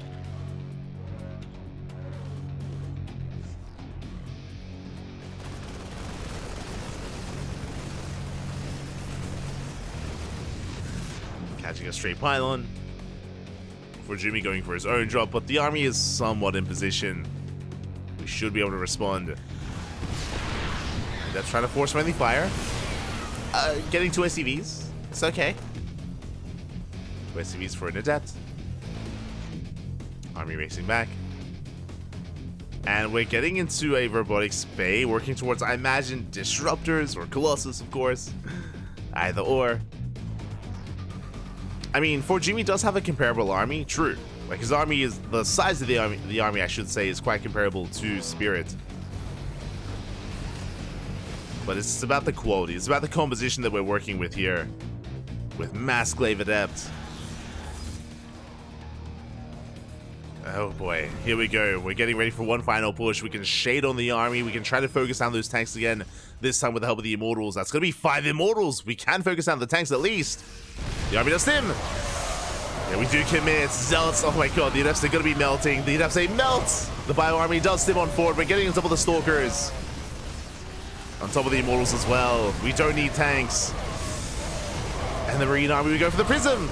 We deny the warp in. It looks like we are breaking through though. The Spirit down to 3 Marauders, down to 2 Ghosts. We land the EMP and Spirit, he will hold. It's so close though. As he's trying to get on top of that, it looks like he will not break through. Spirit defends, GG gets called, and Spirit will be our new King of the Hill. GG. Whew. GG, well played, Spirit. He does hold on there again. We saw how quickly those Adepts just melted to the 1-1 Marines. Adepts, they're so fragile, so vulnerable to that kind of bio army. It's why they have like a small window where they can be useful, and then a little bit less so. And yeah, GG, well played. I appreciate the build of choice out of Jumy. It was a really awkward execution if you remember when he was trying to get into the main. Unfortunately, the SimCity was working against his Immortals. The Adepts, they did get on top of the tanks, but the Immortals were stuck back and they weren't able to really help and really engage with the tanks either. Took a long time to bring them down, and GG, well played. Spirit does take it, and Spirit is our new King of the Hill. GG, well played. Oh my god, that was a game of StarCraft. I'm not entirely sure what I just saw, but I appreciate it nonetheless. It's why we love ForJumy. He always comes up with his own builds, his own playstyles. Sometimes they work, sometimes they don't. Always a lot of fun though. Always a lot of fun nonetheless. Ooh, as we have our next opponent here, looks like we have a revive. Okay. Usually we do have a revive in case we run out of unique players that are currently available. So looks like we will have a revive, and this is just turning into a Polish tournament. It's almost every single best of one has involved a Polish player of some kind. Almost every single one. And here we go. We're getting ready for our 13th best of one. It's going to be Spirit versus Gerald. Let's go. True. Eba has been revived. Kappa. Be careful.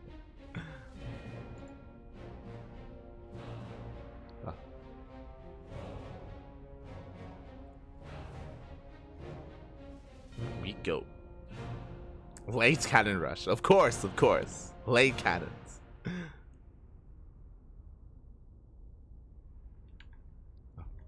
But yes, it is going to be Gerald versus Spirit. We have seen Gerald take it to Spirit in the past, but it's a best of one. Best of one, anything can happen, and Gerald at least has the map pick advantage.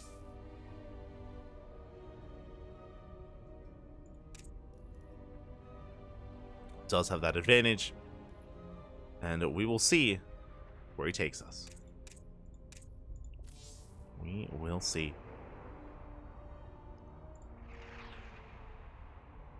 So we are going to be settling in, and we're also running out of matches. It feels like a bit of a faster OSC event, but it's been 3 hours.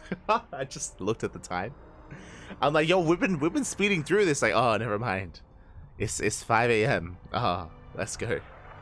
But we have 3 matches left. Again, 15 best of ones in total, and we're at the 13th best of one. So 3 matches remaining here before we can finalize and crown our final champion, our final king of OSC this week, the week of 177.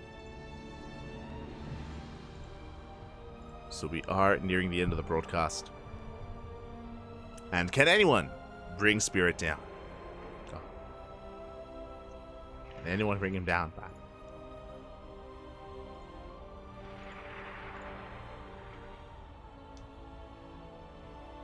It's catching up.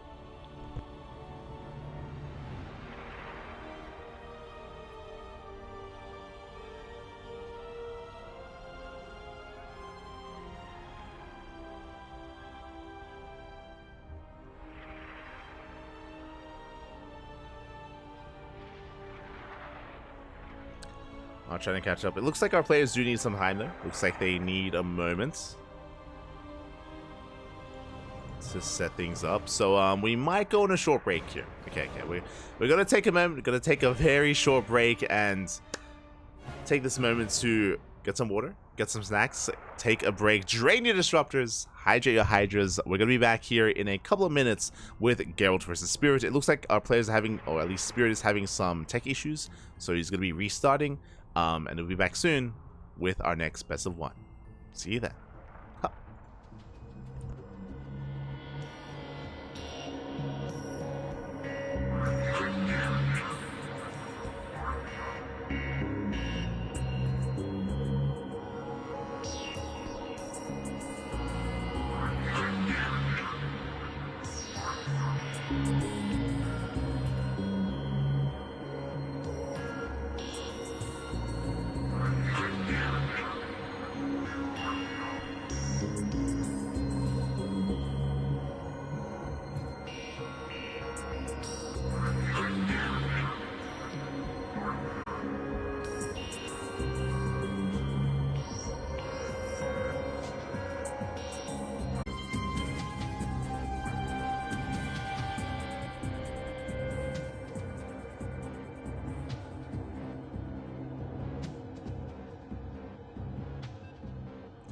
And welcome back, everyone. Welcome back to something a little bit special. To OSC King of the Hill 177. We have 3 best of 1s left, and we are jumping into our next best of 1. We have our reigning king Spirit up against Gerald, but there's a twist.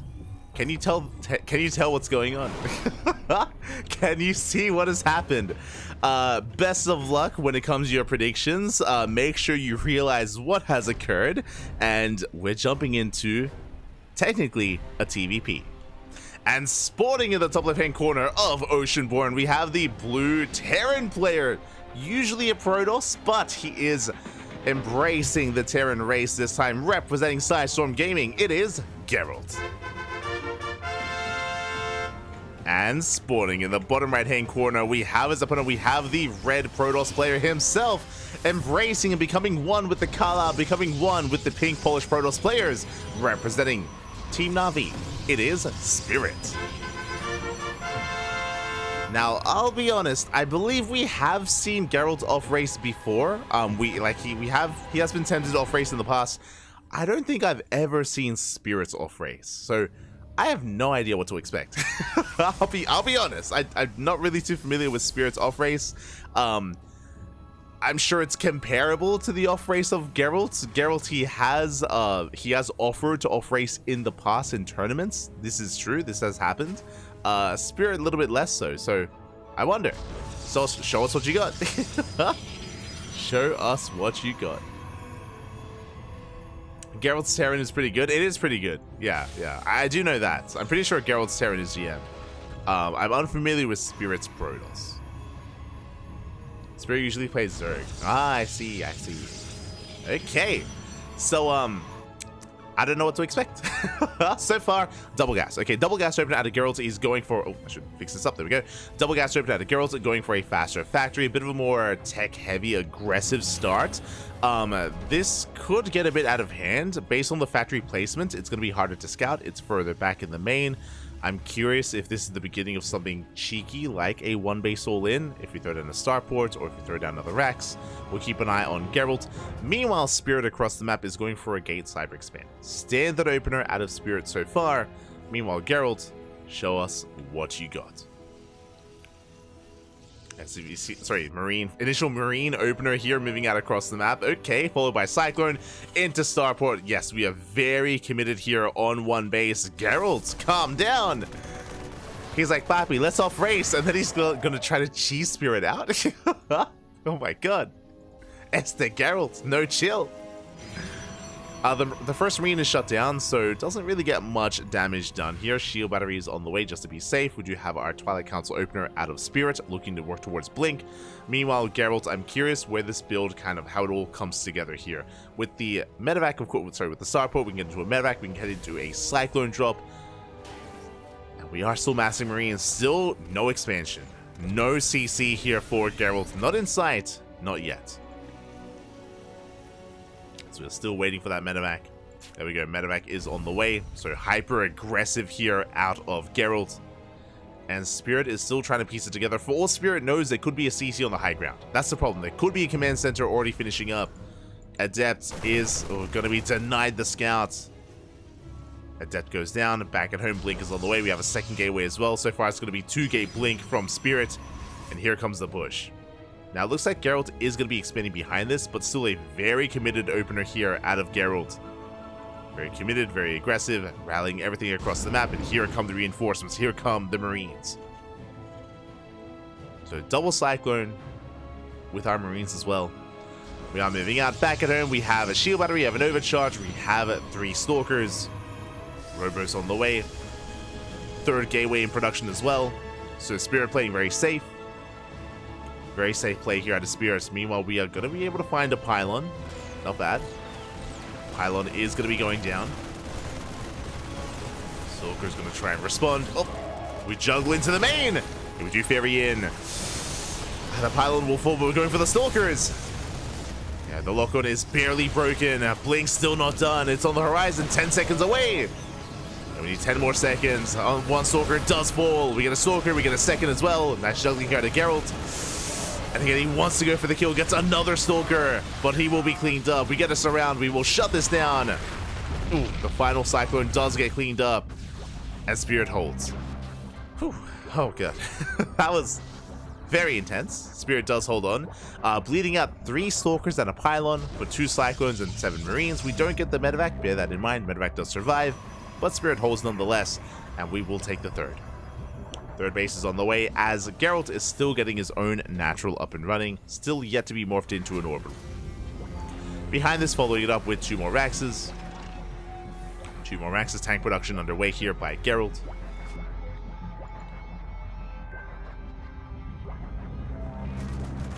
So you see Geralt could be going for some auto-tard harass. Does dip in, likewise Spirit. Oh! Not quite committing. Walking into a wall of tanks. You have to respect it. Tanks are in position. Spirit has no high ground vision. He cannot blink into the main. Not yet. And Geralt playing it out safe is setting up his Sim City, setting up his tanks. And does confirm the 3rd base. Base on the way. We're getting ready for Colossus production. Charge on the way as well. And we are settling into a longer game. Into the mid game. Are settling in.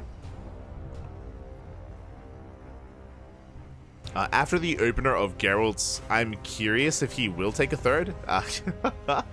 He's been quite aggressive so far, and there's no big sign here that he will go for a 2-base all-in. But he is going to be building up towards, I imagine, a 4th tank. We'll see if he stops at 3 or if he makes a 4th.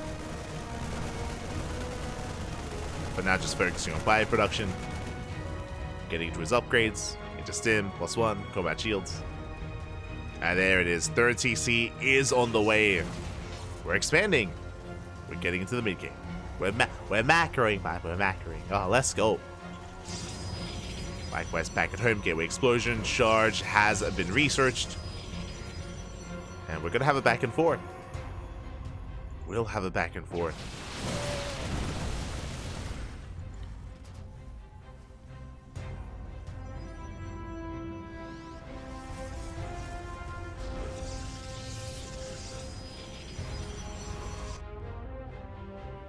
I think Spirit's Protoss will be 5.7. May I don't know if like they stream. I don't know if like Spirit streams his off race or I do know there are some Polish events. There are some Polish tournaments that do feature off racing. I know that much at least. Like I think the Infolet monthlies have a rule like that. If you're above a certain MMR, then you do off race. Now Gerald is going to be moving out. We do snipe him, medevac, not bad. Medevac does fall. Likewise, auto turret into the main. Probes are going down. We do catch out some of the Marines. Marines and a Marauder gets caught as well. Not bad pickups here out of Spirit. Gerald's coming back in. All probes are threatened. The Spirit does defend. He does survive. Takes down 2 workers. The tanks are exposed. Yeah, the tanks are going to be shut down. 1, 2, 3 tanks going down. At the same time, Gerald, he will dive on the 4th and does force a cancel. That's an okay pickup, but it's going to cost us quite a lot. And medevac's under fire. And we are bleeding out Marauders. 4th is being retaken. Gerald's now taking his own 3rd. He's going to be expanding. 2nd starport's on the way. That's going to be for Viking production. Meanwhile, Spirit going for the Dark Shrine. Let's go! DT's on the way.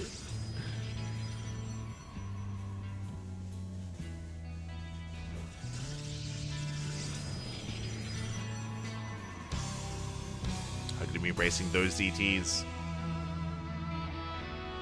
And after the initial push, we're going to be calming things down at least a little bit. Gerald can be active with these drops, but outside of that, we're reestablishing our bases, getting them saturated, calming things down. I believe no Ghost Academy yet. Yeah, no Ghost Academy here for Gerald. Just sync with Marine Marauder. And I imagine working towards Vikings. I imagine. There we go. Yeah, Vikings now on the way.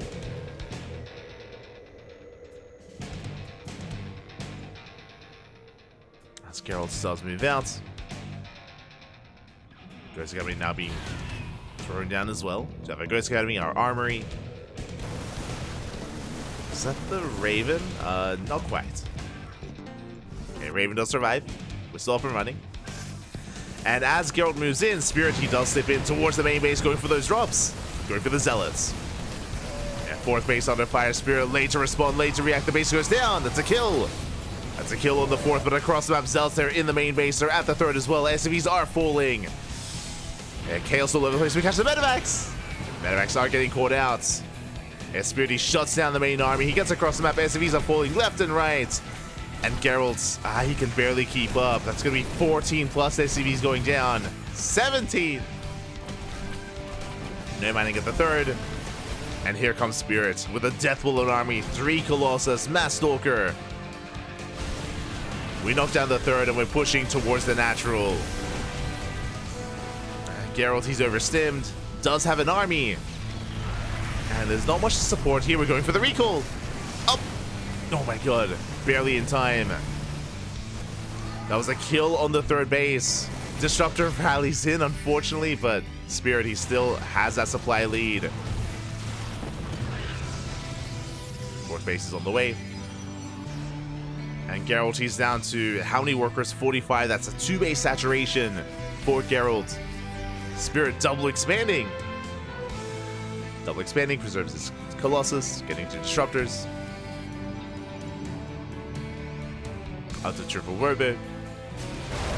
Oh my god, as the Nova does go off. Spirit, he's having fun. Yeah, hiding these Novas. Hiding these Disruptors.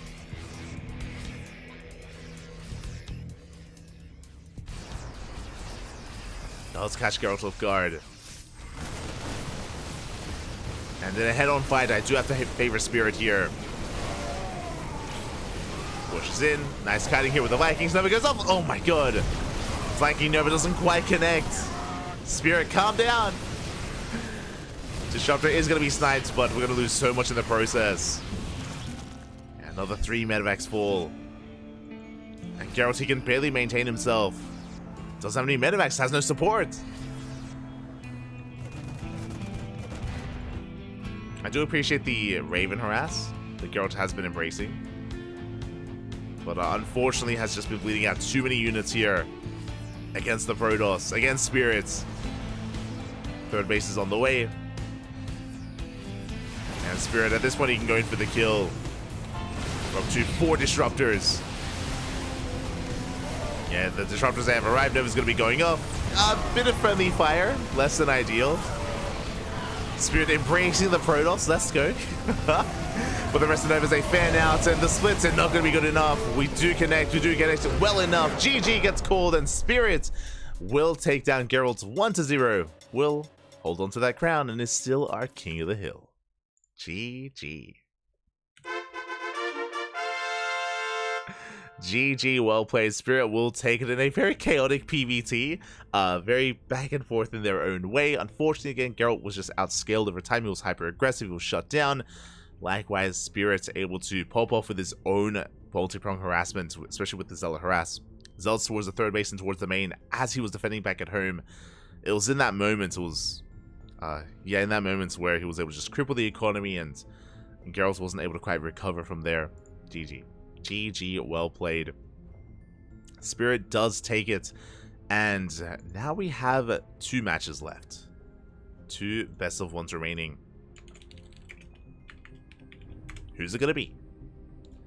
Who is it going to be? Who haven't we seen? We haven't seen... Someone mentioned Nickrat earlier. We haven't seen Nickrat. We haven't seen Christiana. Who else are we missing? Mixu. We haven't seen Mixu. Only 2 Zerg players tonight in Wayne and MeomaikA. We might be able to convince the next player to off-race the Zerg. True. Maybe. Jumi a Zerg coming up next. Kappa. Eba off-racing a Zerg. Maybe.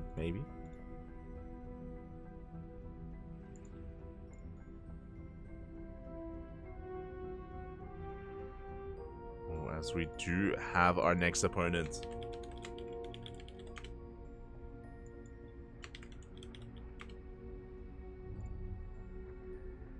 Okay, it is going to be another Protoss player. It's going to be, I imagine, another TVP. I'm not going to put it past our players to embrace off-racing again. Could happen.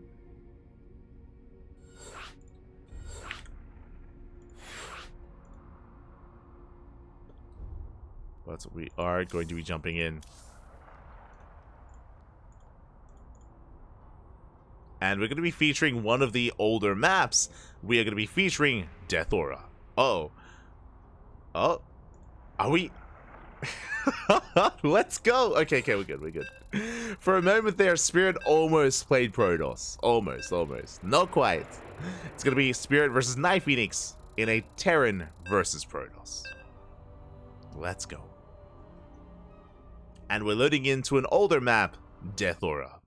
I didn't actually bring this up just because we haven't had to so far in the broadcast, but OSC events do feature an extended map pool. It isn't just the regular map pool, but we have some extra maps as well. Fun fact, these maps are voted on by the players. The players, they vote on some old maps to see which one is chosen to be a part of the extended map pool. One of them is Death Aura. Let's go. Death Aura, it's been a while. This was in circulation back in the end of 2021, I think.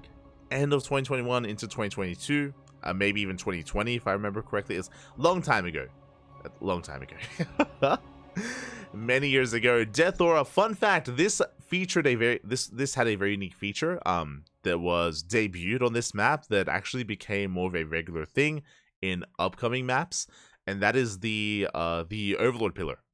The Overlord Pillar, it used to be very common and very meta for the Overlord Pillar to be right at the natural, but Death Aura was one of the first times where that was not the case. The Overlord Pillar was actually thrown down and placed further outside of the natural, and I remember that being very controversial at the time. Very controversial, and nowadays it's a lot more common for that, for there to be a little bit more diversity when it comes to the positioning of that Overlord Pillar. Just a fun fact. Likewise, this was one of the first maps with speed zones. Not the first map, but one of the first maps with speed zones. And here we go, spawning in the bottom right hand corner of Death Aura. we have our Ukrainian Protoss player, the Red Protoss, representing Astronaut Esports. It is NightPhoenix. Ooh, who is it? Is it me? Game paused. Checking my ping. No! Oh, good. Spirits, stay with us, Papi. Stay with us. Oof. As oh good. Unfortunately, our current King of the Hill is struggling to connect, and we can always resume from replay. We can always remake. It's all good. But we did have an extra long loading screen coming into this, so this might be the reason why. And we might have to remake. We're more than happy to just, you know, allow Spirit to maybe restart his router and get things going. Yeah. We're restarting. We'll restart. Mention Young Yako. Spirit's Protoss is pretty good. True. It's pretty good. Was pretty good. But yeah, it's been a long time. I'll always remember, I always remember casting a lot of matches on Death Aura. This was also back in the meta of Skytoss, back in the meta of like double Stargate Void Ray, like just Void Ray openers in general into Skytoss. That was the meta. That was the meta back in the day. Rushing into Carrier or rushing into Tempest, pick your poison. Yeah, that was when Death Aura was in the map pool. Likewise, I also remember some split map scenarios on Death Aura as well, with Bombilla, Peruvian Terran player. A lot of split map players, because I believe the center bases are high yield bases. I believe they have a high yield gas geyser, if I remember correctly. High yield gases. So I remember there was a lot of contested kind of play there around those bases, especially in longer games. The good old days, Pappy, the good old days. But here we go. It looks like we have resolved our issues, and spawning in the top left-hand corner of Death Aura, we have our Ukrainian Protoss player, the Red Protoss, representing Astronaut Esports. It is NightPhoenix. And in the bottom right, we have his opponent. We have the current King of the Hill, the blue Protoss player from land of Poland. It is Spirit.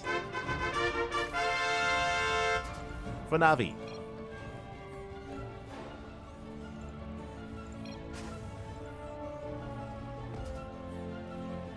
Here we go. So just fixing up the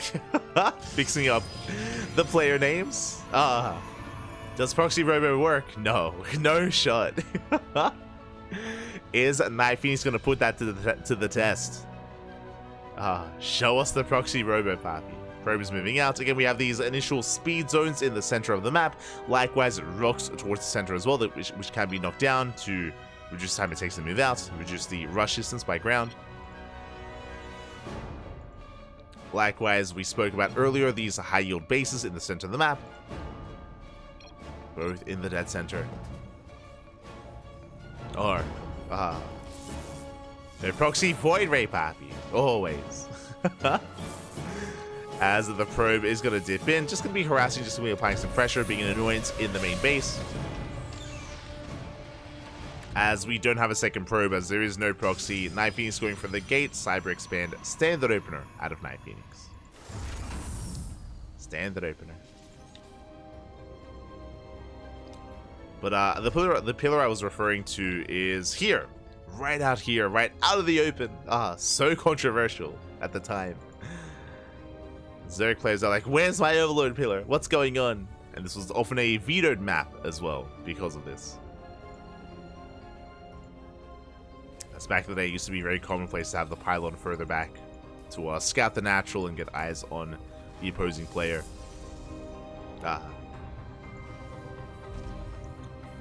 Behind this, it is going to be a Rax Expand into our factory follow-up. Second gas being taken as well. We're just calming things down, settling into a bit of a longer game. To our standard openers. Meanwhile, we have our tech of choice going for a Stargate. Okay, going to be a Stargate opener out of NightPhoenix. When it comes to the other maps in the extended map pool, I was going to double check. It's Death Aura, I think Jagannatha? No, No, sorry.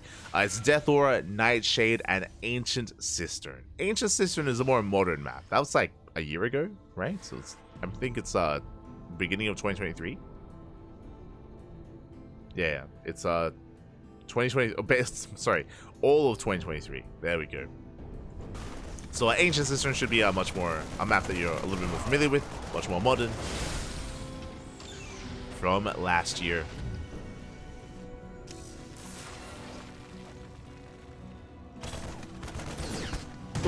As unfortunately, NightPhoenix does fly too close to the sun. Mind Shot goes off, takes down the Adept. Adept does fall. Spirit behind this, following it up not just with Widowmines, with a Cyclone alongside a drop follow-up. So very aggressive opener. He had a Spirit. Soon going to be moving out with everything he has. With the Widowmines, Cyclone, and Marines. We are pushing.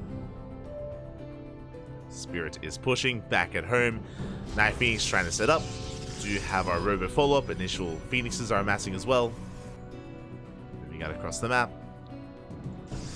But we have very little on the low ground, very little to defend. It's going to be a tight hold here for NightPhoenix. Spirit is spotted. He's pushing through. Phoenix is racing back. Shield battery not quite done. Uh-oh. Shield battery hasn't finished. We can try to force some friendly fire. Juggle back the Cyclone. One Marine goes down. Nah, we have enough. We should have enough to hold on. As long as the Mind Shot isn't brutal. Oh! Trying to bait out that Widow Mine. And Spirit pulls back. He sees the army. He respects it. Does pull away. The Mine. Oh my god. Barely doesn't go off. And Medevac falls. And NightPhoenix is picking this apart. Shuts down the Medevac. Shuts down the Cyclones, but not too well here. As Spirit, he holds his own. And Massive Mine does connect. We take down the Phoenixes one after the other. Oh my god. Despite the Phoenix opener, we lose every single Phoenix. A brutal trades. And Spirit, he's not done. He's not done. Not even close. Almost catching another Stalker. Pulling back. Still rallying across the map. Spirit being a little bit wasteful, but he catches another Stalker.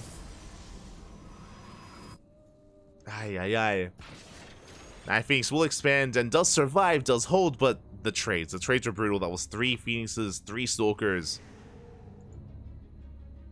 Did bleed out a lot of gas intensive units, and without those Phoenixes we have limited air control, limited map, just vision even.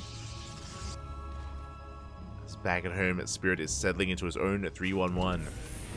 And third CC's on the way. We're not going all in. We're not going all in.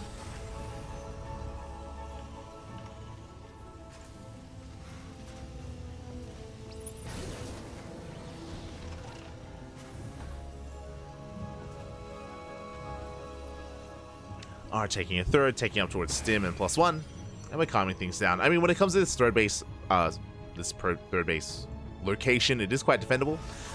We do have a ramp coming in towards the left-hand side. We have another narrow ramp on the right as well, so a very defendable setup here on 3 bases. Likewise, the 4th as well also has a narrow entrance. So getting up to a 4-base setup is relatively easy on Death Aura. There's a reason why we would often see longer games on this map. As it looks like someone, or it looks like hopefully everything's okay. I can confirm things are okay on my end. Ooh. But maybe not for the others. If there are some latency issues, then we are more than happy to just pause and just chill. Okay. Okay, never mind.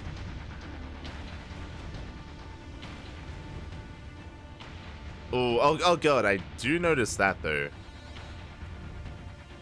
Is it Spirit? No, Spirit, no!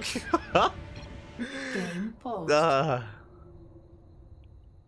He's like, I'm fine, I'm not lagging. And then, oh, never mind. That was the worst time to say that, Spirit. Smooch. Stay with us, Papi, stay with us. He's like, it's not me, it's BattleNet. Famous last words. Oof. As yeah, Spirit, he was having some latency issues earlier, and hopefully everything's okay. And once again, we're more than happy to restart if need be. It would be a shame if Spirit had to forfeit, just because of these latency issues.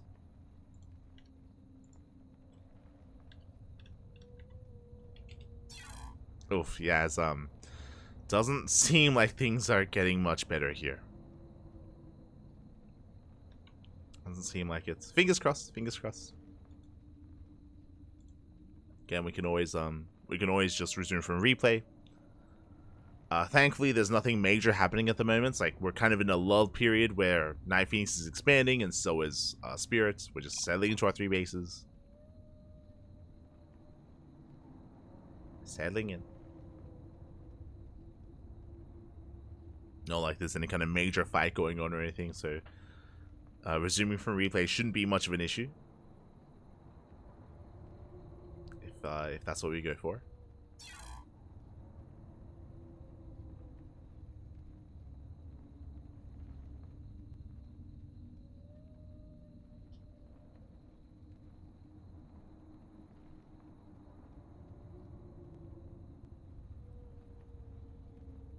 If you proxy a dark shrine with proxy robot works, also helps if you're diamond. True, true. Haha.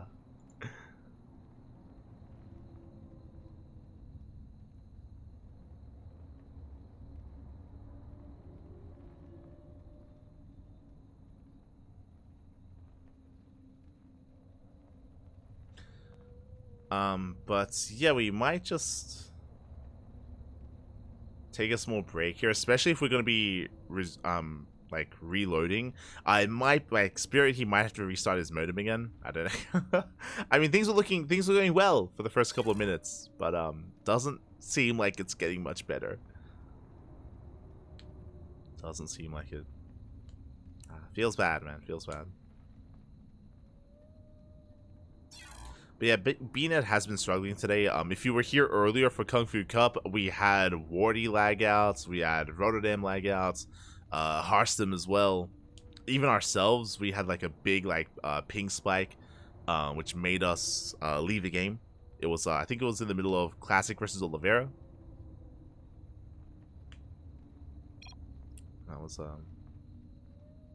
That did happen earlier. Just one of those days on BNet, PAPI. One of those days.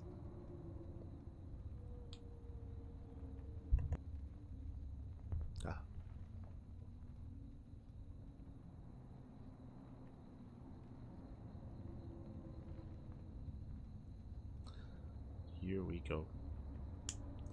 But yeah, for now, I think we're going to go on a short break here just to figure out what we want to do. In case Spirit does want to restart his modem, or if he wants to do something a little bit more drastic. Like, I remember I've casted on like 5G before. Just like turning on my hotspot and just plugging it into my PC. That has happened in the past. I don't know how good that is for playing. I don't know if it's good enough to play. But yeah, for now, we're going to be going in a short break. And once the issue is resolved, we'll be back. We will be back soon. Don't go anywhere.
So back.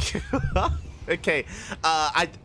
Is everything better? We're gonna find out. Spirit, he said it was okay, so we will be jumping back into the game.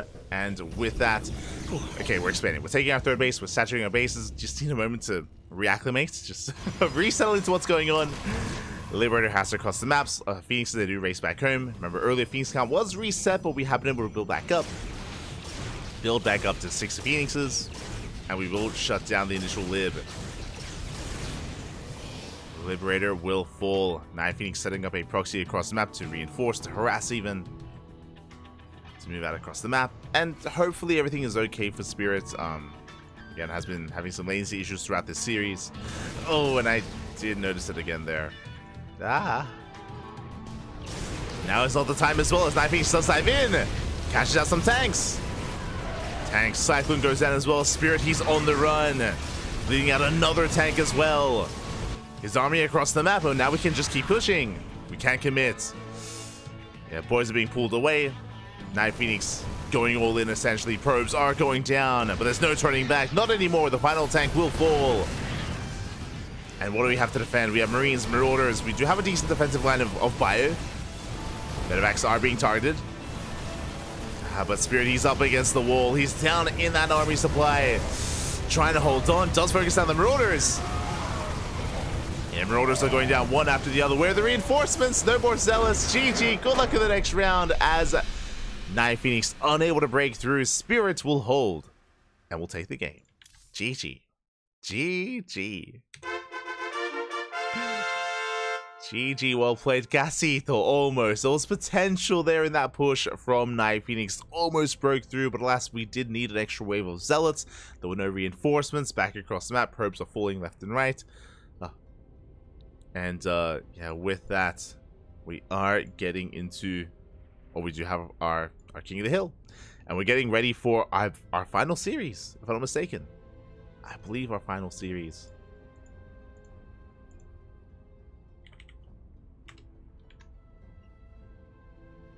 Our final series of the night, the final best of one.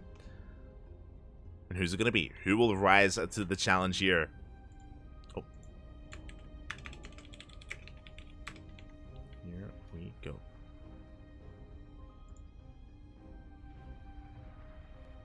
And we might see another revive if we don't have any new player left.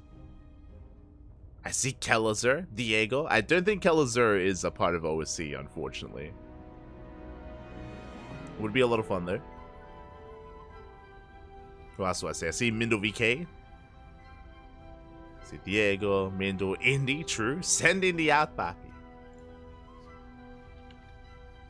And we have our final challenger, our final competitor. It is going to be another revive.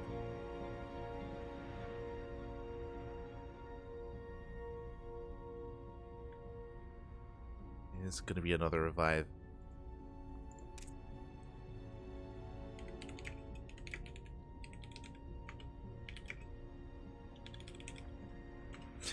I'm gonna ask. I have to ask a crucial question. Are we let's go.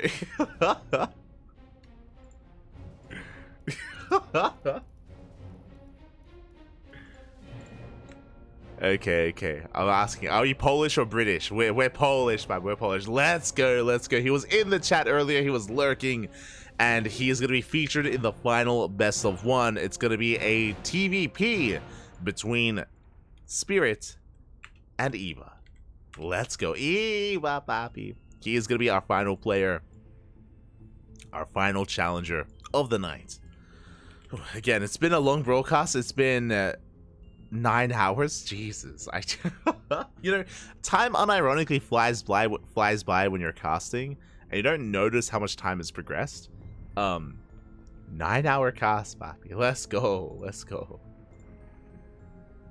I am, I don't know if you can tell, I am slurring my words a little bit. I'm getting tired. I'm getting a little bit tired, not gonna lie. It's getting to me, papi. It's getting to me. It is almost 6 a.m. 6 a.m. in the morning. Here we go. We are setting up for our final map, and we're going to be loading into Oceanborn. Let's go.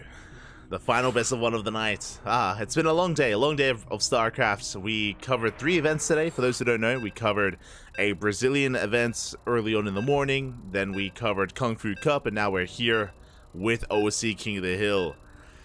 Let's go.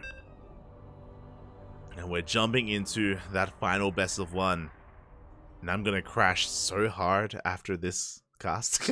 I'm gonna sleep like a baby, but it's gonna be beautiful. Sleep all day.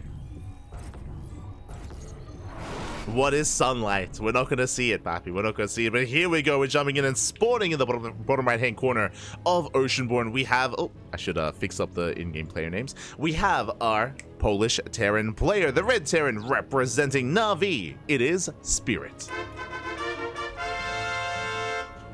And spawning in the top left-hand corner, we have the Teal Protoss player, the Polish Protoss, if you will, playing his main race, representing the Platinum Heroes. It is Eva.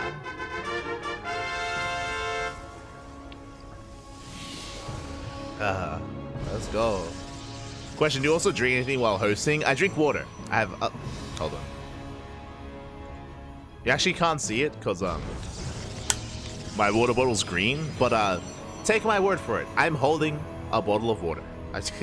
So I have been drinking water, as always. Staying hydrated.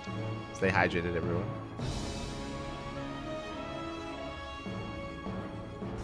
Stay hydrated. As we are settling in, is going to be a Rax Expand set of Economic Opener here out of Spirits. Likewise, Eva opening up Standard as well. A big shout out in the chat. Oh, my Papi.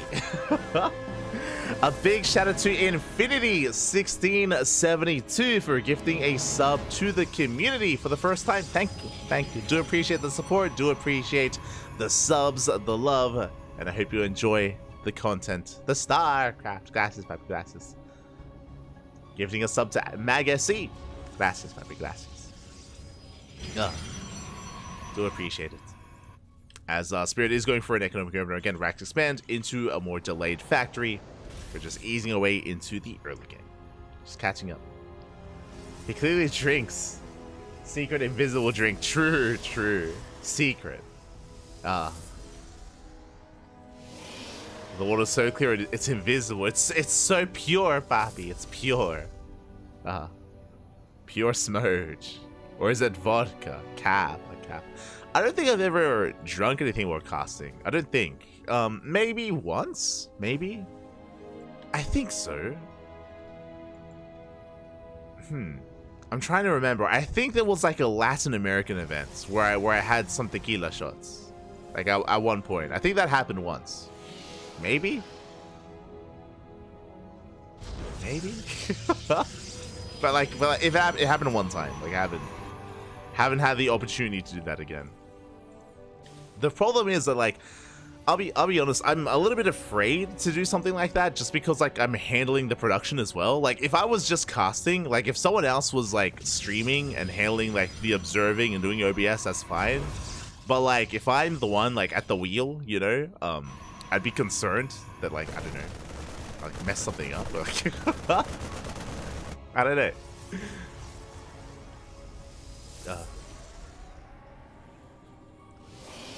Like, I can't pull a zombie grub, for example, right? Like, infamously, if you're an old school viewer of StarCraft, there was that one base rate TV cast where Zombie Grub was absolutely hammered and was casting from the floor. But Rifkin was the one observing and was the one, like, handling, like, the stream. So, like, it's like, you can do that. Like, that's fine. Like, that's great. I can't do that. Like, it's a smudge. What can I do?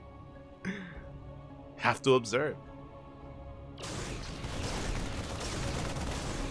As we're settling in, it's going to be a similar opener here once again out of Spirit. We saw the same opener against NightPhoenix going for the initial Cyclone, Widowmine into Bio Push. Meanwhile, Eva back at home, we are ready. We're set up, we have Shield Battery, we have an Overcharge, we have 3 Stalkers and a Sentry in position. We are perfectly safe and sound, and we do see that Spirit even does pull back for the time being. Doesn't quite commit, but yet, biding his time. Meanwhile, we have our 2-gate opener, 2-gate blink. Sorry, 3-gate blink here from Eva, so very safe play from our Protoss player. Very safe play overall, and this will eventually lead into an expansion into a third base. Though you had a team of CranKy Ducklings, yeah. Like that's what I mean. Like I had to have like Kura observing, maybe Kura handling the production. We can bring Yaku on, true.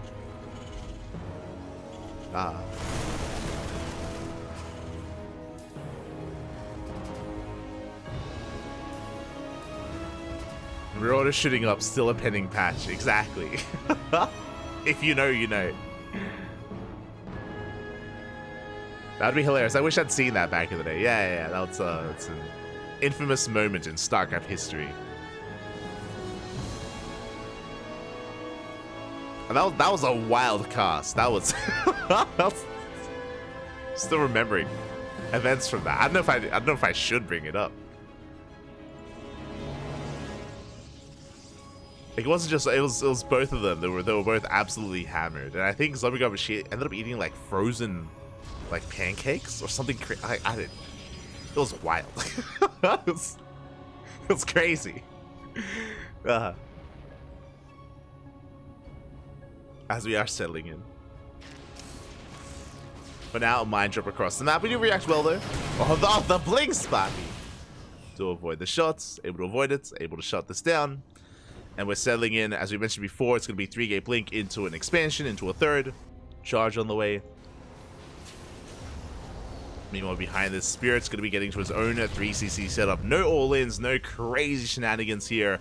We're going to be entering the mid-game. Spirit is moving out, sure, is being active, but expanding behind it. I miss base trade TV. Yeah, definitely had their moments.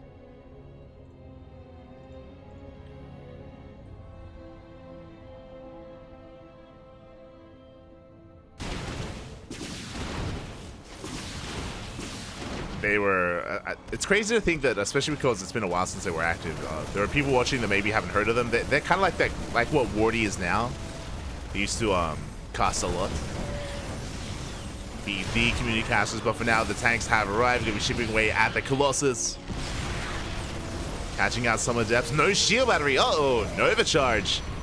No shield battery, no overcharge. We do lay siege upon the Nexus. Nexus under fire. It's so close to going down. It's getting close. And Eva just cannot engage, cannot push into this. Gonna try to, but it's gonna cost him the base. The Nexus will fall. Zelts as well, very nice spread here by Spirit. Shuts down the Zelts, collapses on the main army. We cannot get on top of the Colossus though, and Eva will hold. Eva survives, but did it cost him the base?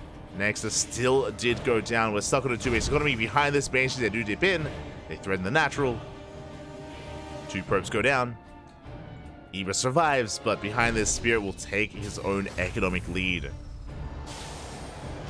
They're gonna be able to mule up, make 3 SCVs at a time. And Spirit is in control of this game. Eva, can we bring it back? But now, Gateway Explosion. Archon Storm is now on the way for Eva. I mean, we have like some decent splash damage, we have a decent tech setup. It's just the army. It's just the size of the army here. Again, our economy is in shambles, at least a little bit longer until the base does get back up and running. And Spirit has a lot of freedom. Has freedom to tech himself.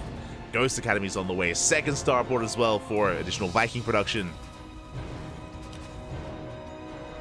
Spirit is building up, amassing an army, and getting ready for the second wave, for the second push. Banshee's behind this as well, threatening a dive. Forcing Eva to keep supply back at home. Keep supply at the natural.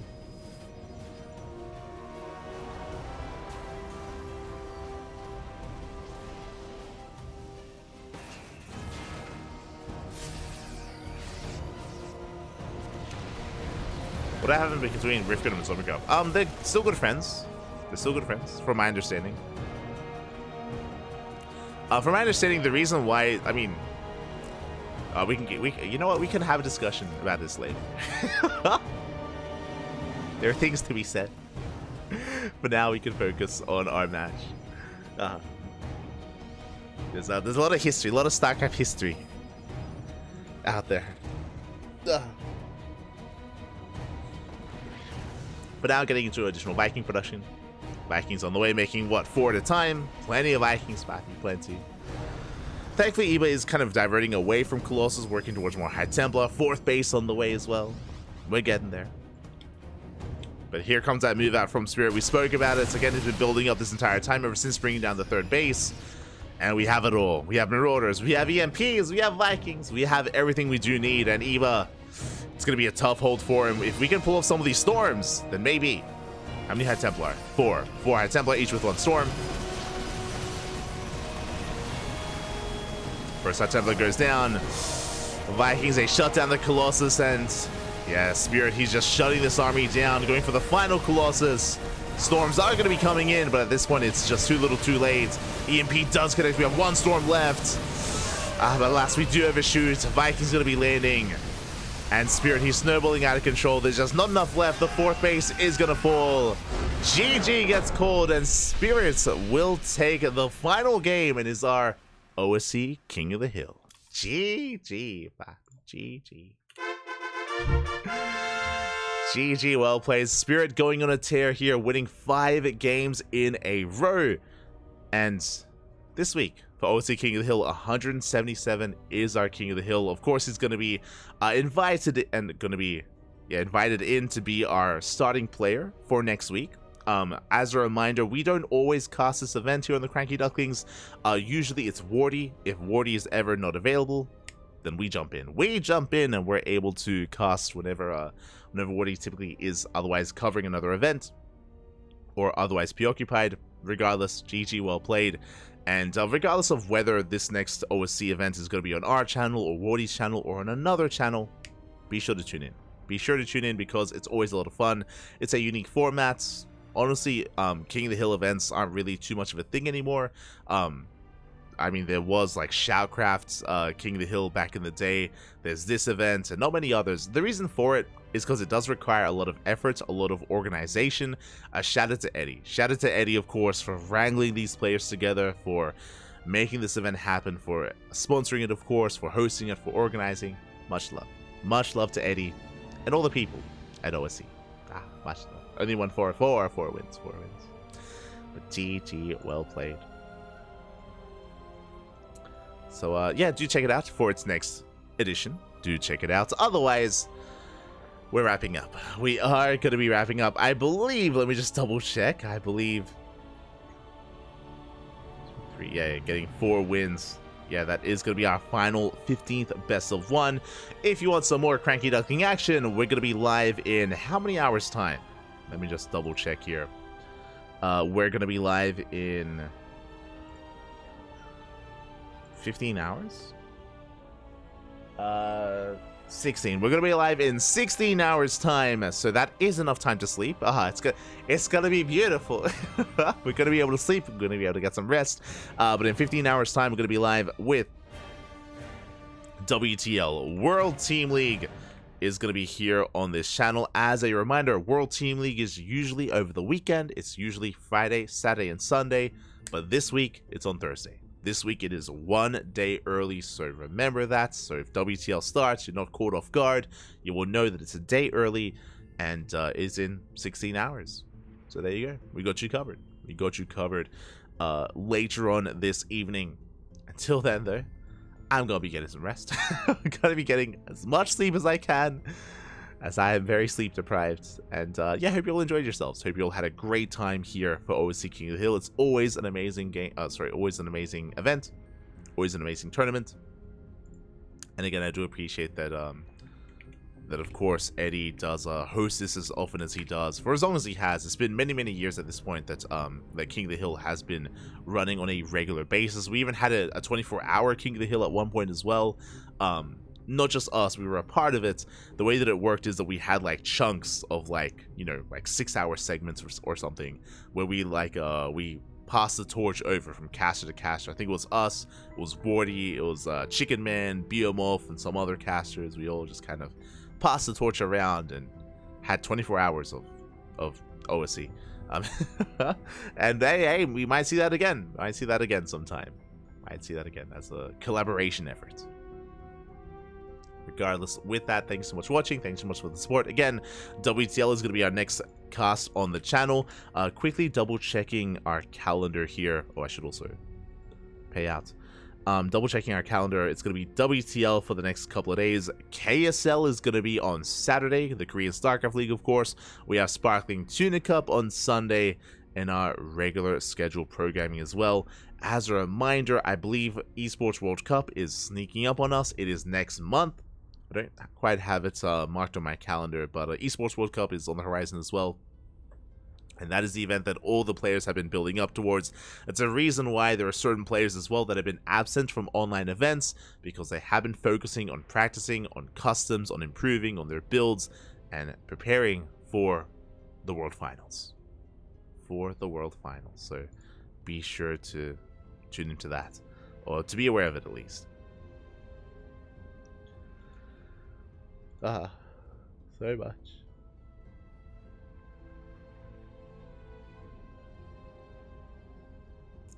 All right, Riffin and Zombie Up. Yeah, and I think they're still friends. I think it was a decision to make. It's a decision that we had to make as well, where it can be really hard to stand out if you're a part of like a group of casters. So what I'm referring to is whenever people would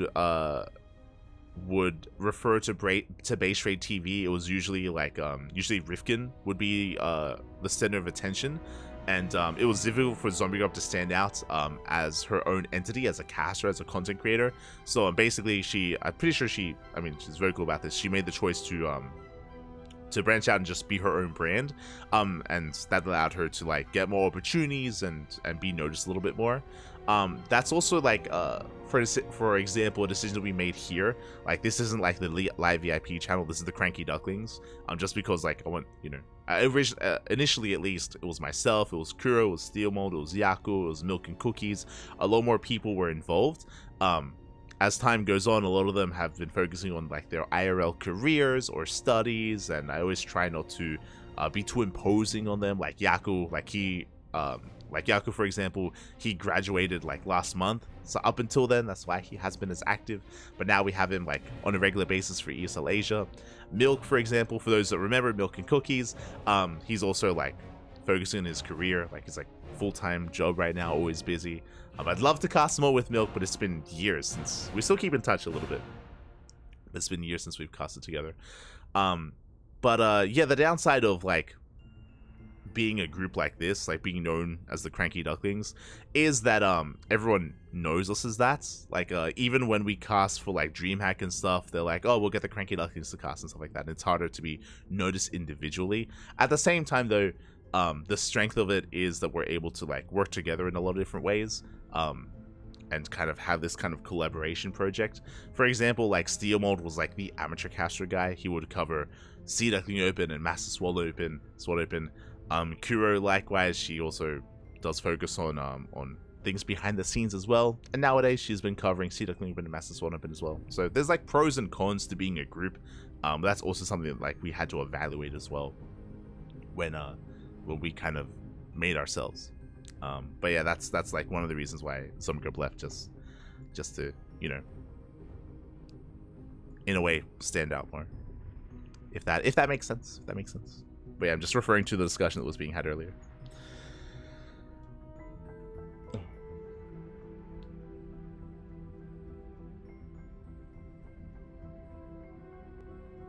Yeah, she's been doing good. She's been doing good. Been doing good. But yeah, with that, we're done. We're wrapping up. We're gonna be wrapping up. We are done for the day. I'm gonna sleep so well. It's gonna be good. It's gonna be amazing. It's gonna be great. Gonna go get some sleep, and I hope you all enjoy yourselves. Hope you all had a great time. Massive shout out to Wardy, by the way. Wardy did give us a raid earlier. I was saying at the time, I'm not too sure as to. I hope everything's okay. Hope everything's okay with Wardy. He, I believe, missed out on the finals of Kung Fu Cup, but maybe something else came up, or there was something else going on. But a big shout out to Wardy, as we did get a big raid earlier, and a lot of people did stick around from that, so thank you so much. We do stream on a regular basis, on a daily basis here on the CranKy Ducklings, and again, our next broadcast tomorrow, WTL.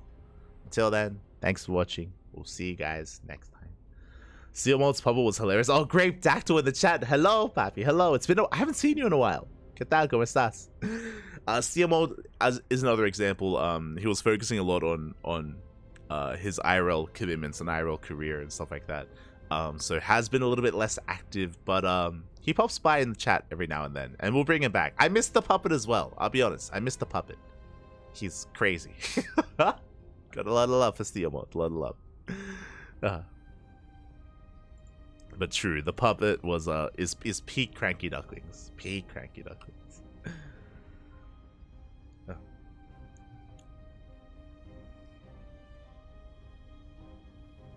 But yeah, for now we're gonna be heading off. So thanks so much for watching. Thank you so much for the support. We do appreciate it, and we'll see you guys next time for WTL. Until then, hasta luego. Ciao, papi. Ciao. Hasta luego.